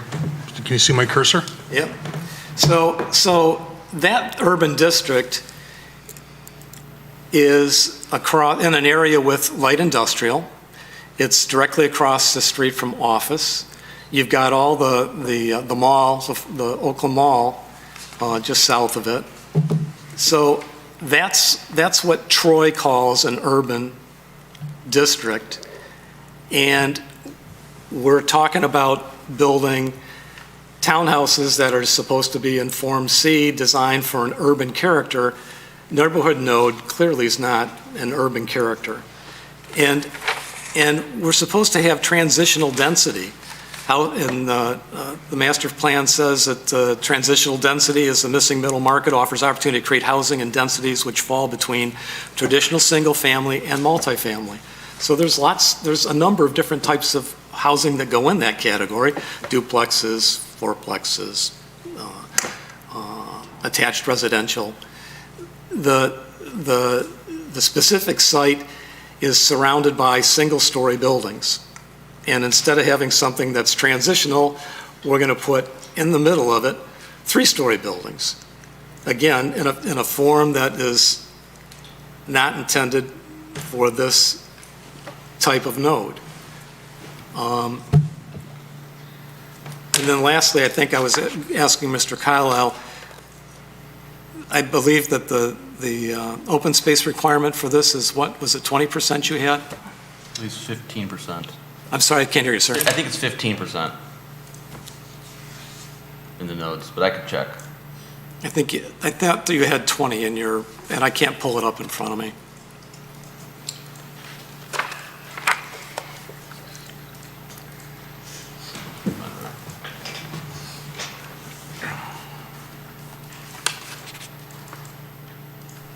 20. This is 20 right there. I think you've got 20 in your report, Okay, 20 then. and he's only offering 15%. So, and that was on page page C2 of the PEA plans, which is 144 in the meeting packet tonight. He's showing 15%, and it was in your slide, the conditional requirements in slide 2 or 3, that he's only offering 15%. So, and the last comment I got is that we just had this survey done that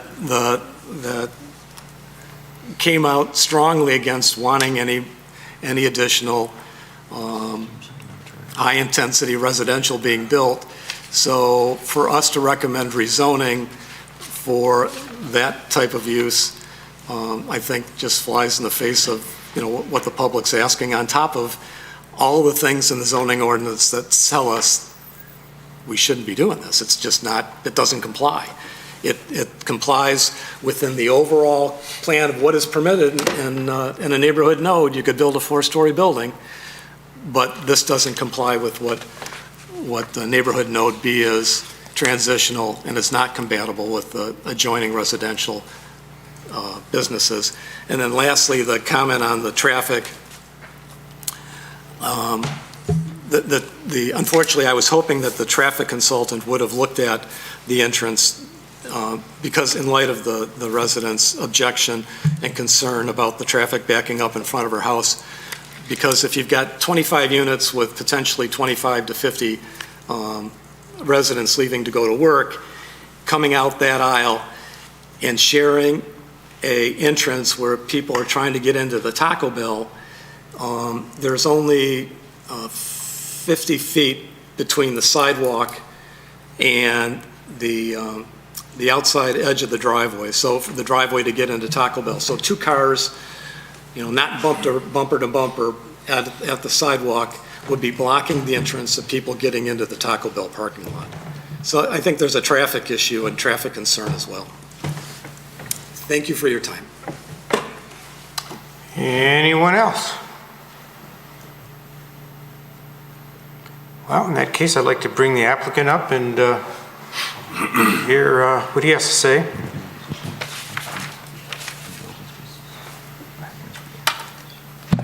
Good evening. My name is Gary Abethera. Reside at 3301 Mirage, Troy, Michigan, 48083. As you know, I've been up here numerous times. I was up here just a month and a half ago. Not changing anything that we have on here. You heard how the last meeting, if you remember, went 4-4. Not approved, not denied, not able to go to the city council. So I have to come back to you here. If you don't mind, I'd like to start at this end and go around and answer a few questions that I had. But before I do that, can I pass out another paper that has the map of Taco Bell that we have in there? Sure. I'm gonna have my son pass it out here real quick. Good. And it might help some of our traffic questions and our entrance question in there.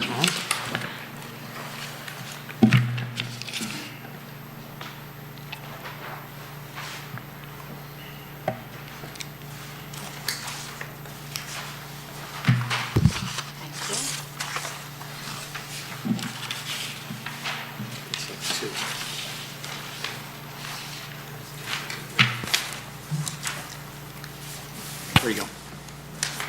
Thank you. So as they're coming around, they are the site plans to my property in the Taco Bell that was brought up in 2007 for the first time. Thanks. And back in '07, if you look at the one that has the overall parcel conceptual plan, it might be the second page there. I'll wait till you get it there. Was the proposal to put parcel A to be a Taco Bell. Parcel B was to be an office building back there. At the time, the property was zoned 01. 01 zoning, you're allowed to put a 30-foot tall office building in it. Since then, it became a neighborhood node, which you could actually, I think you'd go possibly 5 stories high. In the conceptual, you can see the entrance to the Taco Bell is a shared entrance with the office building in the back and the Taco Bell in the front. And there's another exit going out of Taco Bell onto DeQuinda Road. The actual site plan is they got rid of that second entrance exit out of Taco Bell. That was done by this board right here in 2007. Talking to a traffic person, less curb cuts are better. More curb cuts cause more accidents. Less curb cuts are better. So in the design of way back in '07, one entrance coming in, turning into Taco Bell and coming into the office building in the back, at which point was proposed to have, and you can see up in the top here, 71 parking spots. So my site is going to have 25 units in there, so 25 cars. This one would have 71 parking spots for 71 people to be constantly coming in and out of that office alongside their entrance to get in and out. I can't enter my property any way different except the entrance and exit that the Planning Commission in '07 designed for the property. I can't do anything different. You know, I know the neighbor talked about safety, and I think, Mrs. Paracas, you said there was double the car accidents up there, 1 a year to 2 a year. I don't know if that's a huge red flag. It is half empty or half full glass of water. Is 2 accidents a year considered a lot or not considered a lot? 1, I think, is not a lot. An accident could be a fender bender. One car stops at the red light, another car bumps into it. That's considered an accident. I know she said there's bad accidents at 2 o'clock in the morning, people pulling out of Taco Bell. I checked, Taco Bell is open until 3:30 in the morning. So I know from 11 o'clock on, I am not going to a Taco Bell. And I know kind of bars close at 2 o'clock, people are going to go to a Taco Bell. And I don't know what type of drivers are coming out of Taco Bell at 3 o'clock in the morning. But I think our biggest problem happens after 2 o'clock in the morning. So as you can see, the one entrance, one exit. And it is pretty much planning 101 of putting less curb cuts. If you notice everything we have, there's always less curb cuts going into projects. So curbs, you come in one spot, go left, go right, and go in that way. So with the 25 units I'm putting in, to answer your question, I think is less cars coming in and out. If you're talking about cars backing out of the Taco Bell drive-through down DeQuinda Road in front of the neighbor's house, it'd be like 37 or 38 cars I counted that would take to be in a drive-through parking lot. And I can't imagine anybody would get into a line that's got 30 cars in it to go into any kind of drive-through. So I don't believe that the Taco Bell causes the traffic jam on DeQuinda Road. I believe 5 o'clock traffic, considering it's probably 500 feet from the red light. Every intersection in Troy, it seems, backs up 2 red lights of traffic at certain times. You can't make traffic go away 24 hours a day. There's always going to be a traffic. And perhaps at that time, traffic backed up. Maybe there was a car broke down. There could have been anything that made the traffic back up to block somebody's driveway. So with that being said, I don't think the traffic, and according to the traffic that we had here of the 2 accidents, I don't think is as big as what it seems to be in that area. Considering, and how many cars in traffic drive down DeQuinda a day? Does it say? Oh, I don't think it did. Okay, I heard somewhere there's like 20,000 cars a day that drive down DeQuinda Road.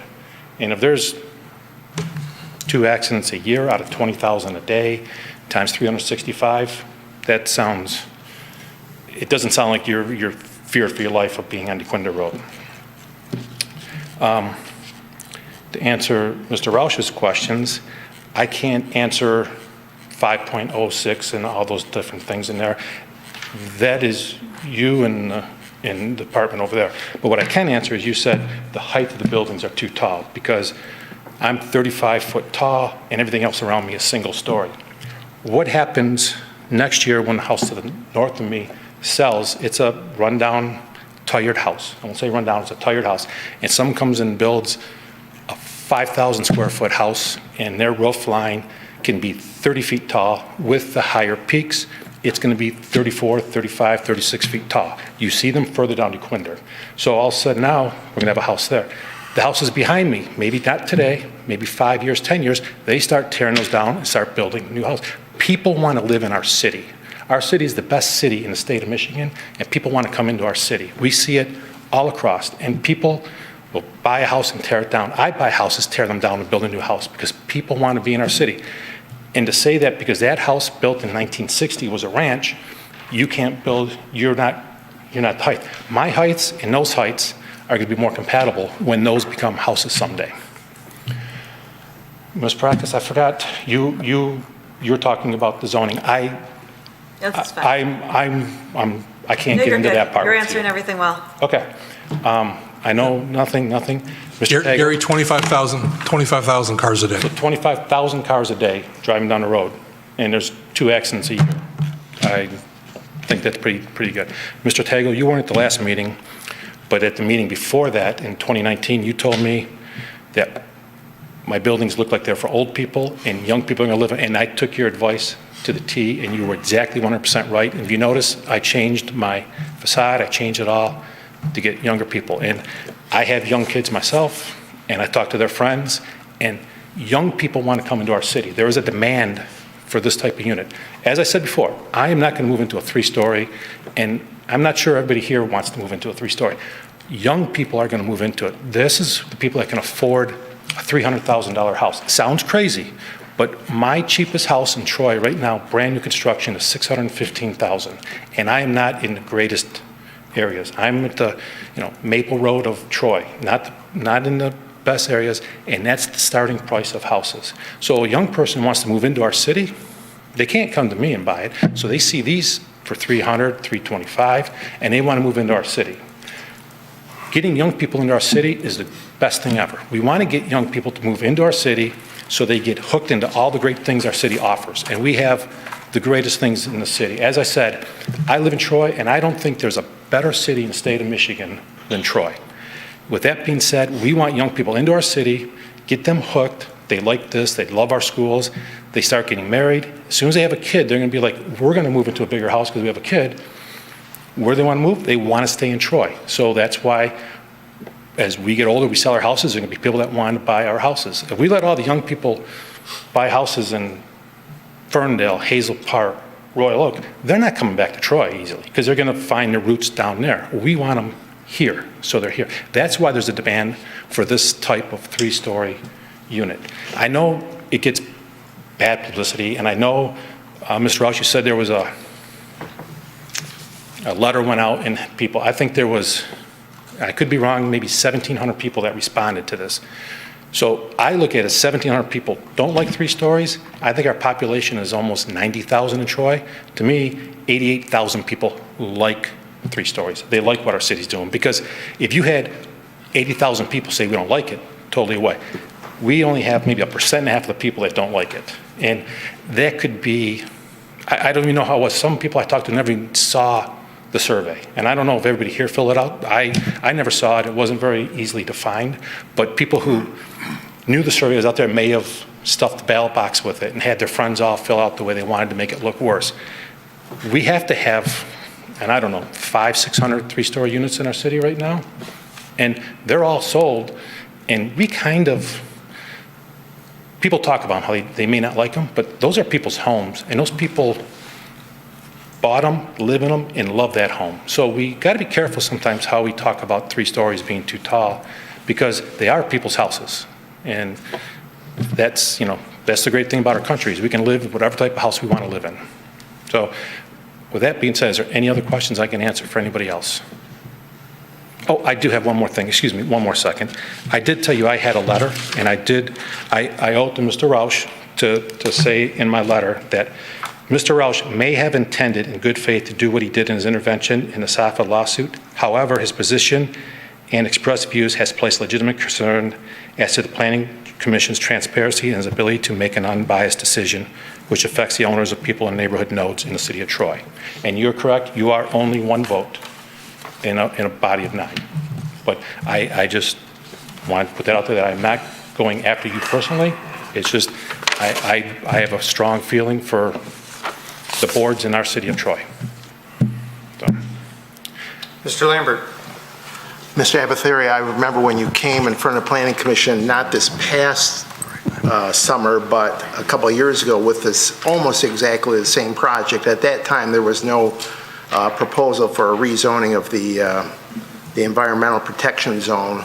How, other than the fact that you modernized this project because of Mr. Tagle's suggestion, are there any differences between that project as far as density or height of the building compared to what you have now? So when I came in November of 2019, I had the exact same project, and I brought it for all you guys, and I know Ms. Parakis and Mr. Roush were not here. There was two other people that were here.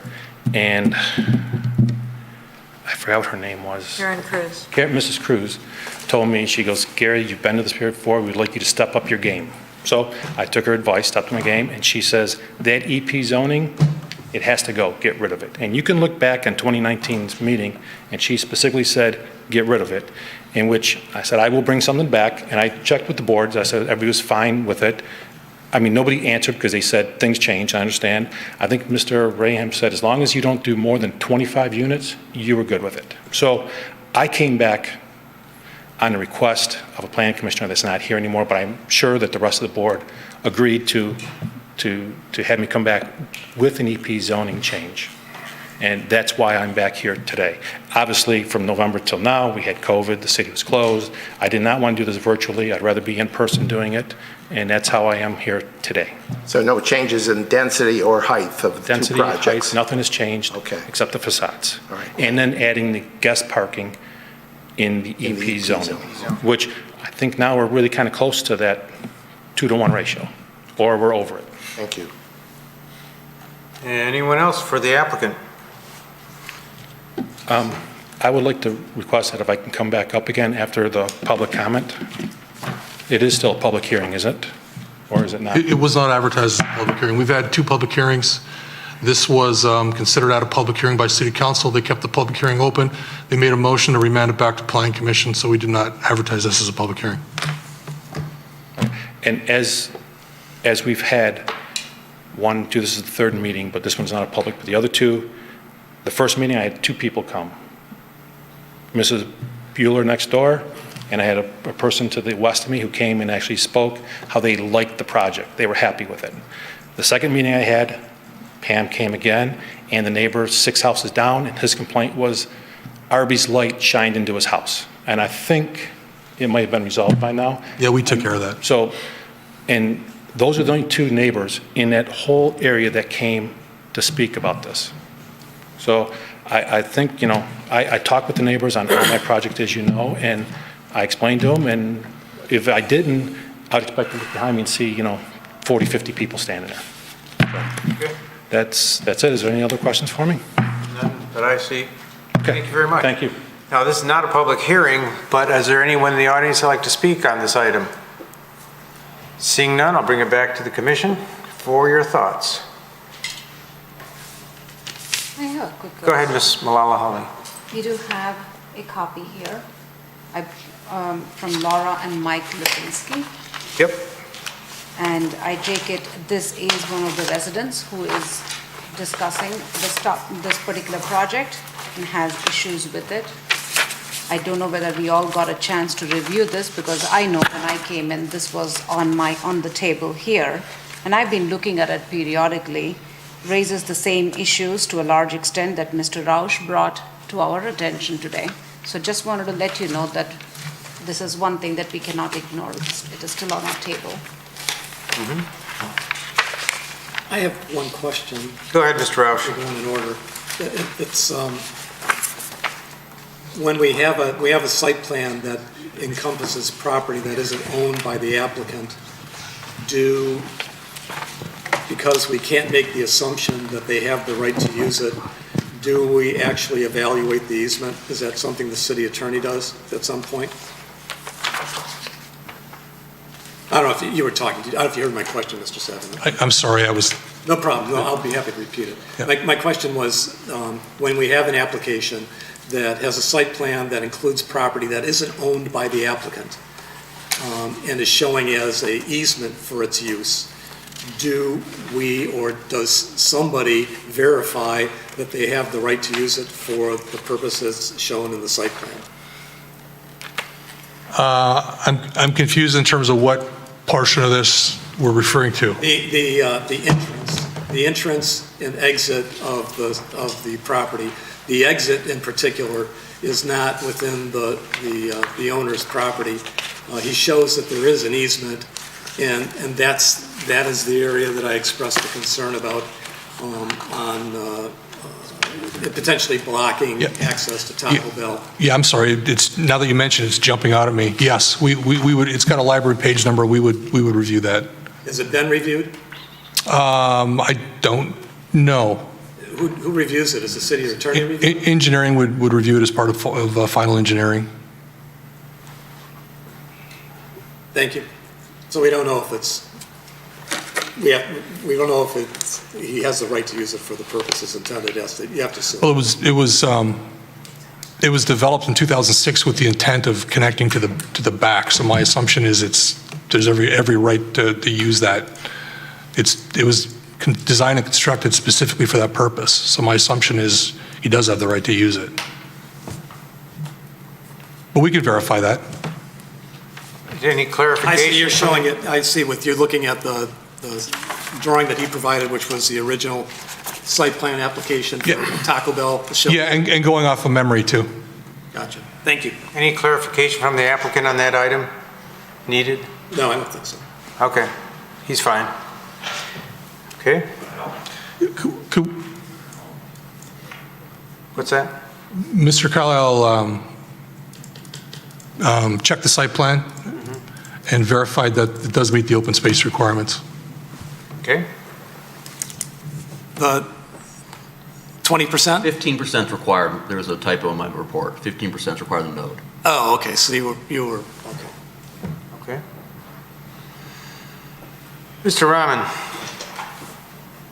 Okay, so I know the couple of points that you guys mentioned, and I agree with you, because there's something that we better to check with the zoning board or zoning ordinance ZPA can qualify if we passes the requirement or not. That's not our responsibility from Planning Commission standpoint. What I'm trying to say here is from a subjective standpoint, if I'm looking at the neighborhood node report, that survey report that came, I thought, Mr. Carlisle, correct me if I'm wrong, Long Lake and Livernois was the best, right? That the way we kind of found, we discussed, we were laughing about it. Long Lake and Livernois node was found to be the best neighborhood node. But I'm just trying to compare that. I don't know what you mean by the best. We haven't had any ranking of neighborhood nodes. But, we kind of say that neighborhood node was one of the ideal out of all the neighborhood nodes. Okay. I don't know. Because I was laughing at that time because I was saying it was my neighborhood node, but I could be wrong, misinterpretation. But we can go back and check the video. What I'm trying to say here is if I look at, I love the Long Lake and Livernois neighborhood node. If I look at that node and we compare with the other node, which is the DeQuander and Long Lake, it has a Kroger, there is a Kroger and bank. Only thing missing is a family residential place. And if I look at that node, if I think about the business activities, DeQuander has more business activities. Because, there is a gym there, and there are other things there. I don't know, behind the, right opposite to the Kroger, the big Kroger they have now, there is another new commercial activity they started. I don't know what they do there. But what I'm trying to say that what Mr. Rouse, you're saying, and this document says that the 3-story building is not appropriate. That's more for urbanized areas.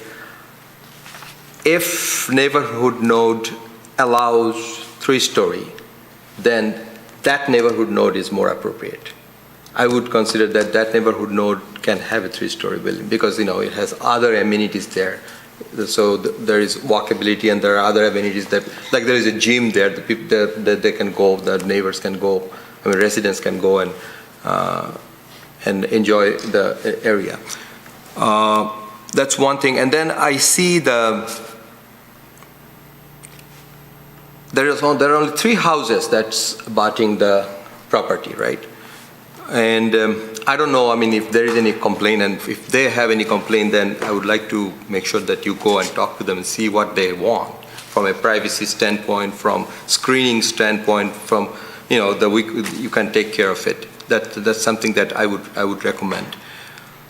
From the taking down of trees standpoint, I went there a couple of times, and I think that will be the minimum. I don't know, Mr. Carlisle, I don't know how many trees will be taken down for this, very minimum. Because I have seen other properties where we have to take down many trees. So I feel like, this is a good proposal, and I support that. Thank you. Okay. Anything else? Go ahead, Ms. Malala. I just want to add to the previous, comment on the previous discussion or topic that Ms. Barakas brought up regarding front entrances. In this case, not facing the roads. Quite recently, over a year and a half back, I visited the townhomes that were being constructed on Long Lake, right next to Ace Hardware. When I went to look into the townhomes, to tour some of these homes, the one that was shown to me was one that had an entrance facing Ace Hardware. I cannot tell you how disappointed I was, even if I were a potential customer or a buyer of that home, to see my guest standing there with this fence facing right in front of the front door was quite unappealing to me. And it was very disappointing that it is a nice house inside, don't get me wrong, it's a beautifully constructed townhome. However, the entrance really took every ounce of my energy out of even considering that property. So in this particular case, with Taco Bell sitting so close by, I would be personally comfortable having the front doors face away from that commercial building or from that commercial unit. And I think that is how it should be approached in this case, not making it the front doors be so open to a commercial building sitting so close. So I just wanted to add that personal experience that I had with one of those. But again, we're not here to design that kind of thing, so. Yeah. All right, anything else? Mr. Daigle. Ms. Mahalali referenced this document. Yes. This is not a neighbor that lives in this area.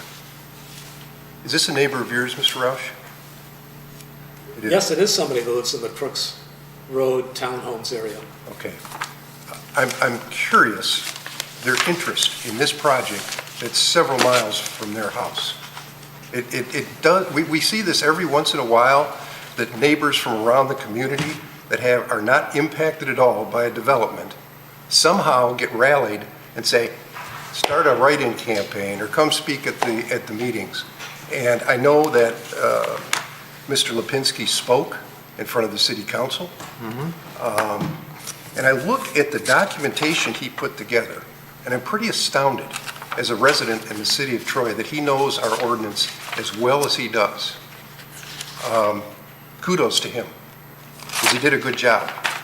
But I'm just surprised that what does he care about this development that has no impact on him at all? Did you see him in front of city council? I saw the recording. It wasn't live. Okay, because I thought he made his reasoning for being there clear. Just surprising. Okay. So now what, guys? Is there, go ahead, Mr. Carlisle. I want to clarify a few points that were raised with regards to the neighborhood nodes, the intent, and the ordinance. I think clearly there's some disagreement in the way that the zoning administrator, Director Sabadon, and I interpret this issue about the fronting on the road. But with regards to the other issues that we talk about, transition and urban characteristics and compatibility,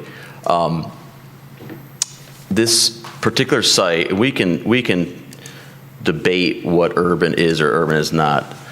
This site in particular is surrounded by a drive-through Arby's, a drive-through Taco Bell, a couple dentist office. It's across the street from a Kroger. It's kitty corner to a gas station.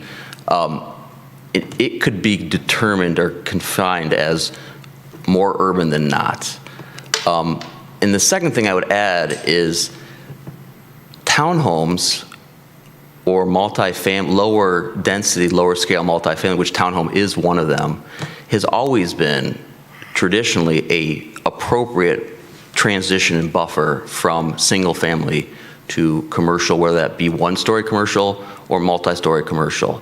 Multifamily, and particularly townhomes, have our best practice that we practice with planning with regards to a transitional land use between single-story or commercial, higher-story commercial, and single-family residential. So this use is an appropriate transitional use from what is a single-family adjacent to it and the commercial that fronts onto Quinder and Long Lake there. And I would go so far as say, based on our intent of the neighborhood nodes, the node right now at the corner is not the vision of what we want to achieve there. So it's hard to compare what's there now and whether this would serve an appropriate transition, because what's there now in the corner with regards to commercial is not what we want there. The intent was for multifamily and other mixed-use type of products. The other thing I'd add, just to get to the point, we talk a lot about the survey of the master plan that we don't like townhomes.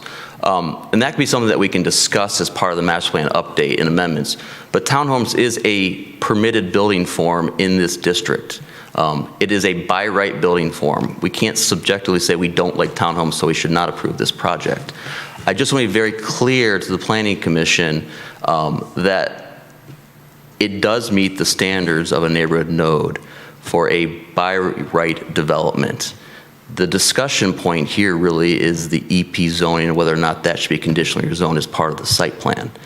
If the applicant took that away and came in for a by right development where there was no development on the EP, we would still recommend preliminary site plan approval of the site plan itself. This is a transitional land use and a transitional product that is supported by the zoning ordinance for this particular site. Thank you for that clarification. Mr. Chairman. Mr. Grant? Yep. Oh, sorry. Go ahead. I was going to say, I can't understand how we can jump from neighborhood node B, which this is, to neighborhood node A and beyond to a urban environment use. The fact that there's a Taco Bell next door is not relevant to the classification of the node. The classification of the node is neighborhood node B, and it's certainly not urban. And although townhouses can be used as a transitional feature in different environments, I don't doubt that at all. But I don't think they're transitional in this particular instance, as I said before, versus single family. And I really find it that when our planning consultant brings up by right use, and it almost seems like we're being bullied into understanding that they should be able to do whatever is being recommended by the planning consultant. The fact that he's going beyond neighborhood node B, neighborhood node A, to an urban environment building form and saying that that is appropriate. It may be in compliance with the forms, but I don't think it's appropriate here, and I just couldn't go without saying that in response to his comment. Okay. Anybody else? Mr. Grant? Yes. I just want to address traffic for 1 second. Sure. I'm not a traffic engineer. I provided the data again because it was mentioned by a resident at a couple of public hearings. I thought that was the right thing to do. The city approved this split, this parcel, in 2006. So we reviewed it, approved it, thought it was appropriate.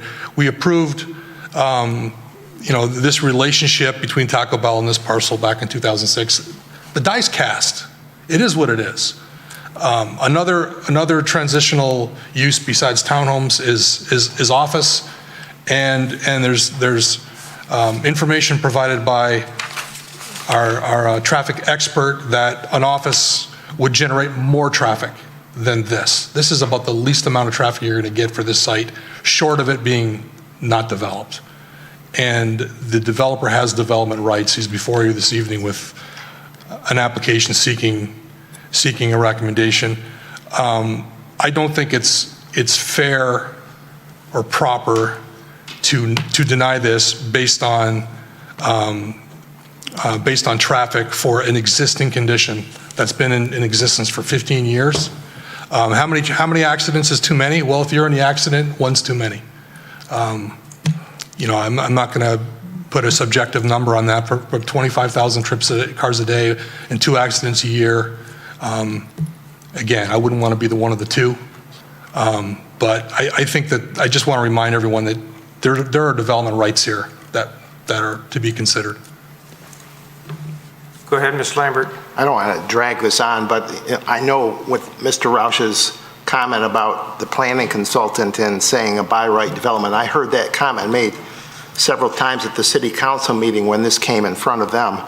Can both of you give us a clear indication here of the by right development that any property owner would have for this site?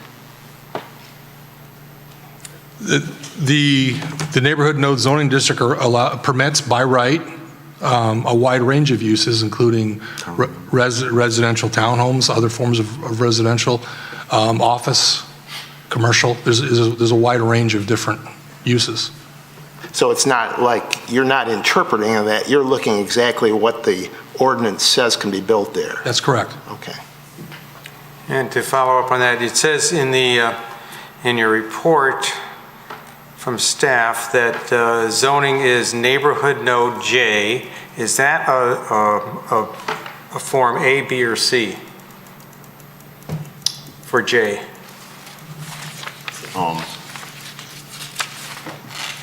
So all the neighbor nodes are labeled A through, I think there's 21 of them, so whatever the 21st letter is. This particular one in question, I just had it up, I think is site type, it's site type B. That's right. Which allows Form C, which is the townhome multifamily, as a permitted building form. Okay, wait.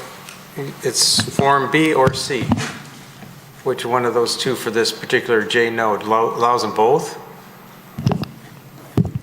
This is they're applying for building form C, which is a permitted building form. Okay, so that's in the node J. It's listed as Form C for that J node. Correct. Aren't they? Yeah, because we assign certain forms for certain nodes, correct? Right. We have different in the neighborhood nodes. There are different site types based on there's street types and different site types. This site type is site type B, which there's 5 different building forms. I'm sorry, 6 different building forms, and this is one of the. This is 3 or C, which is again a permitted building form on this particular site type. Okay. So because C says urban style developments and B says smaller, although it requires a second story to encourage a mix of uses or high density, projects that projects, or higher density projects than those conventionally associated with classic roadside retail shopping centers. It's a little bit of a mouthful. I'm trying to determine the difference. So building form C is the type for this node J.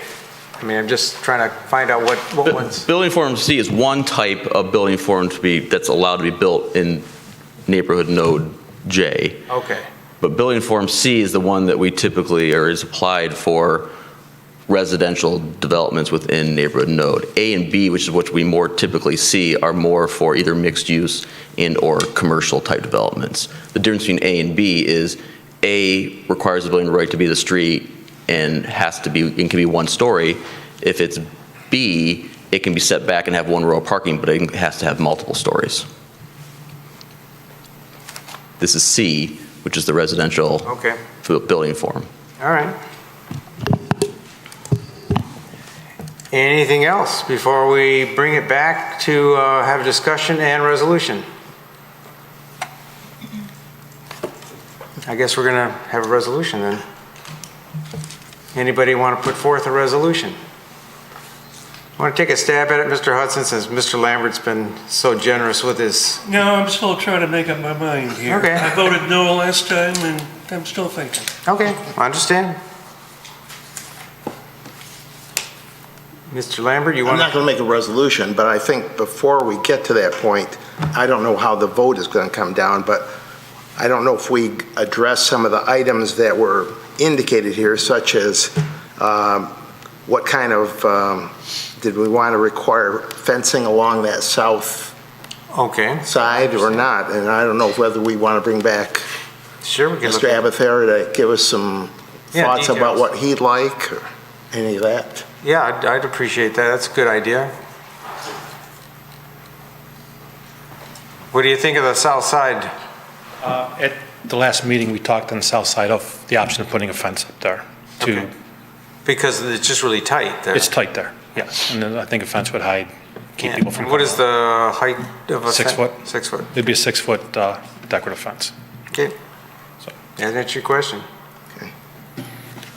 Can I answer one other question that was brought up? Oh, sure, you're up here. Go ahead. I own the entrance all the way out to DeQuinder Road. The cross-access easement is Taco Bell has for me to use. So, and before I bought the property, my attorney went up one side, down the other, to make sure that we had access to our property. So to answer the one question is, yes, I do own the property. And that will come out in the title work and whatever the engineering needs on it. Okay, thank you. Very good. Okay, guys. It's getting late here, 10:30, my bedtime.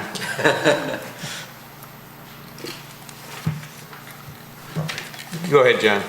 Resolved that the Planning Commission hereby recommends to City Council that NNJ and EP to NNJ conditional rezoning request as per Section 16.04 of the City of Troy zoning ordinance located on the west side of DeQuinder, north of Long Lake, within Section 12 being approximately 2.389 acres in size, be granted for the following reasons.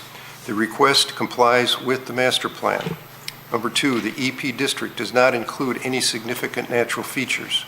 Number 3, the rezoning would permit greater flexibility in use and development of the property. Number 4, the conditions offered by the applicant reasonably protect the adjacent properties. Number 5, the rezoning would be compatible with surrounding zoning and land use. And number 6, the site can be adequately served with municipal water and sewer. Be it further resolved that the Planning Commission recommends that the following site plan design considerations. Number 1, submit photometric plans and fixture details prior to final approval. Number 2, address engineering department comments related to pedestrian connection prior to final approval. Number 3, provide site landscaping calculation. Number 4, indicate siding material. And number 5, provide conditional rezoning agreement prior to City Council consideration. We have a second on that. Is the fence supposed to be part of the resolution that was just discussed? We had an option he has an option to go either a 6-foot fence or landscape, and he said it's going to be a fence. Is there, that's up to the resolution? Yeah, if you would like to. Number 6, that the barrier on the south property line be a fence in lieu of landscaping. Okay. I support. Okay, we got motion and support. Roll call, please. Mr. Chair, would you please tell me again who supported? Mr. Faison. Thank you. Mr. Rahman? Yes. Mr. Roush? No. Mr. Tagle? Yes. Mr. Faison? Yes. Mr. Hudson? I don't like this project, but I reluctantly vote yes. Mr. Krent? Yeah, I got a little mixed feelings about the height next to the one-story ranch, 3 homes, but I'm going to vote yes. That was yes, Mr. Krent? Yes. Mr. Lambert? Yes. Ms. Malala-Holly? Yes. Ms. Parakis? No. Motion carries. Okay. Next item, thank you, Mr. Abathera. Next is public comments for items that are on tonight's current agenda. Seeing Dale in the audience, any thoughts, Dale? Nothing from Dale, okay. Next item is Planning Commission comment. I'll start with, I'll clear this in. Mr. Tagle. I will state for the record, I have never felt bullied by our planning consultant. I don't know why that comment was made, and maybe there are others on the commission that feel bullied, but I have never, in the years that I've been on this commission, felt bullied, and I think that was an inappropriate comment to make. Go ahead, Mr. Faison.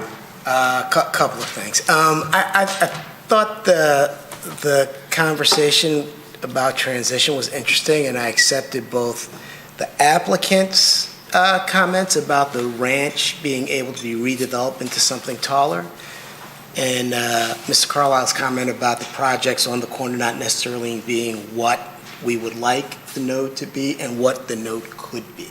So I think sometimes we look at transition as what's there as opposed to what could be there, and I think it's more appropriate to weigh what could be there.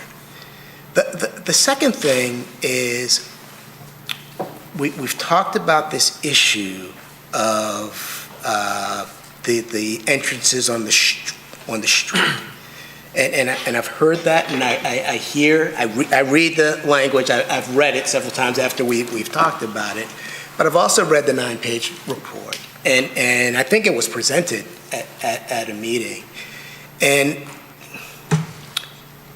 I get there could be some disconnect, but I think where I land is I see the logic of the approach that we take in the interpretation. But I don't know, I mean, does that mean we should talk about that and come to some understanding as a planning commission? Or is it for each of the 9 of us to make our own individual decision? And then we continue to talk about that issue every time, which I don't know that that's totally productive. So I don't know the answer to that question, but I see both sides of it, and when I come down on the side of what we see from staff in terms of their logic and their approach and what we've done. Very good.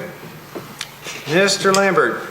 I guess on a more pleasant note, if you didn't see last night's city council meeting, the park next to the skate park, which is right across from Mr. Hudson's office, City Council voted last night to name that the Gene Stein Community Park. So good to former Mayor Stein. Oh, that is terrific.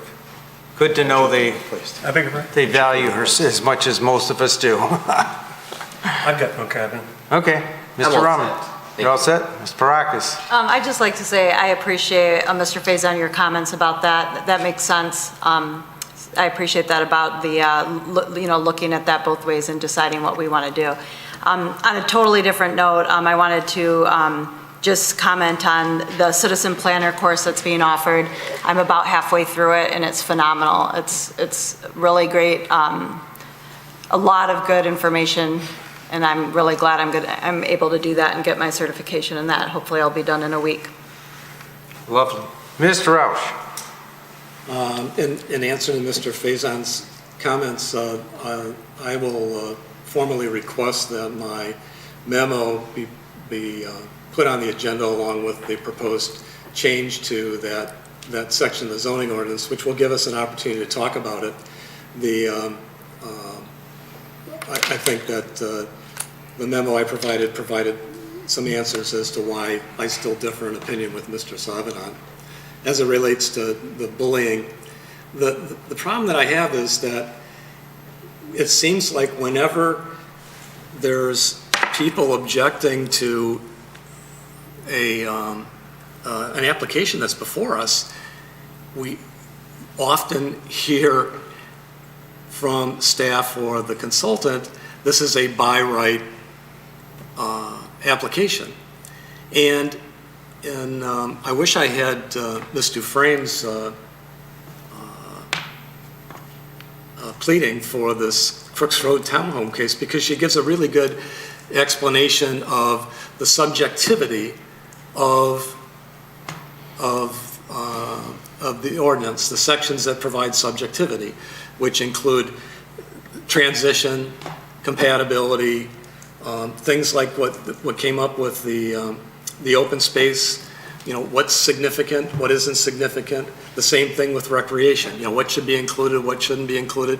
So those are all subjective items, and the reason that I say bully, and again, it's an assumption on my part, and I could certainly be wrong, and for which if somebody things differently, I apologize. But some of the answers I've gotten or heard have been along the lines of, because it's allowed within the form-based districts, then we have to approve it. And that's, that takes the subjectivity out of it completely. And our job is to try and be reasonable in that subjectivity and recognize that applicants are always going to come asking for probably more than what they're willing to settle for, and expect to get some pushback. And what was the last thing I wanted to say?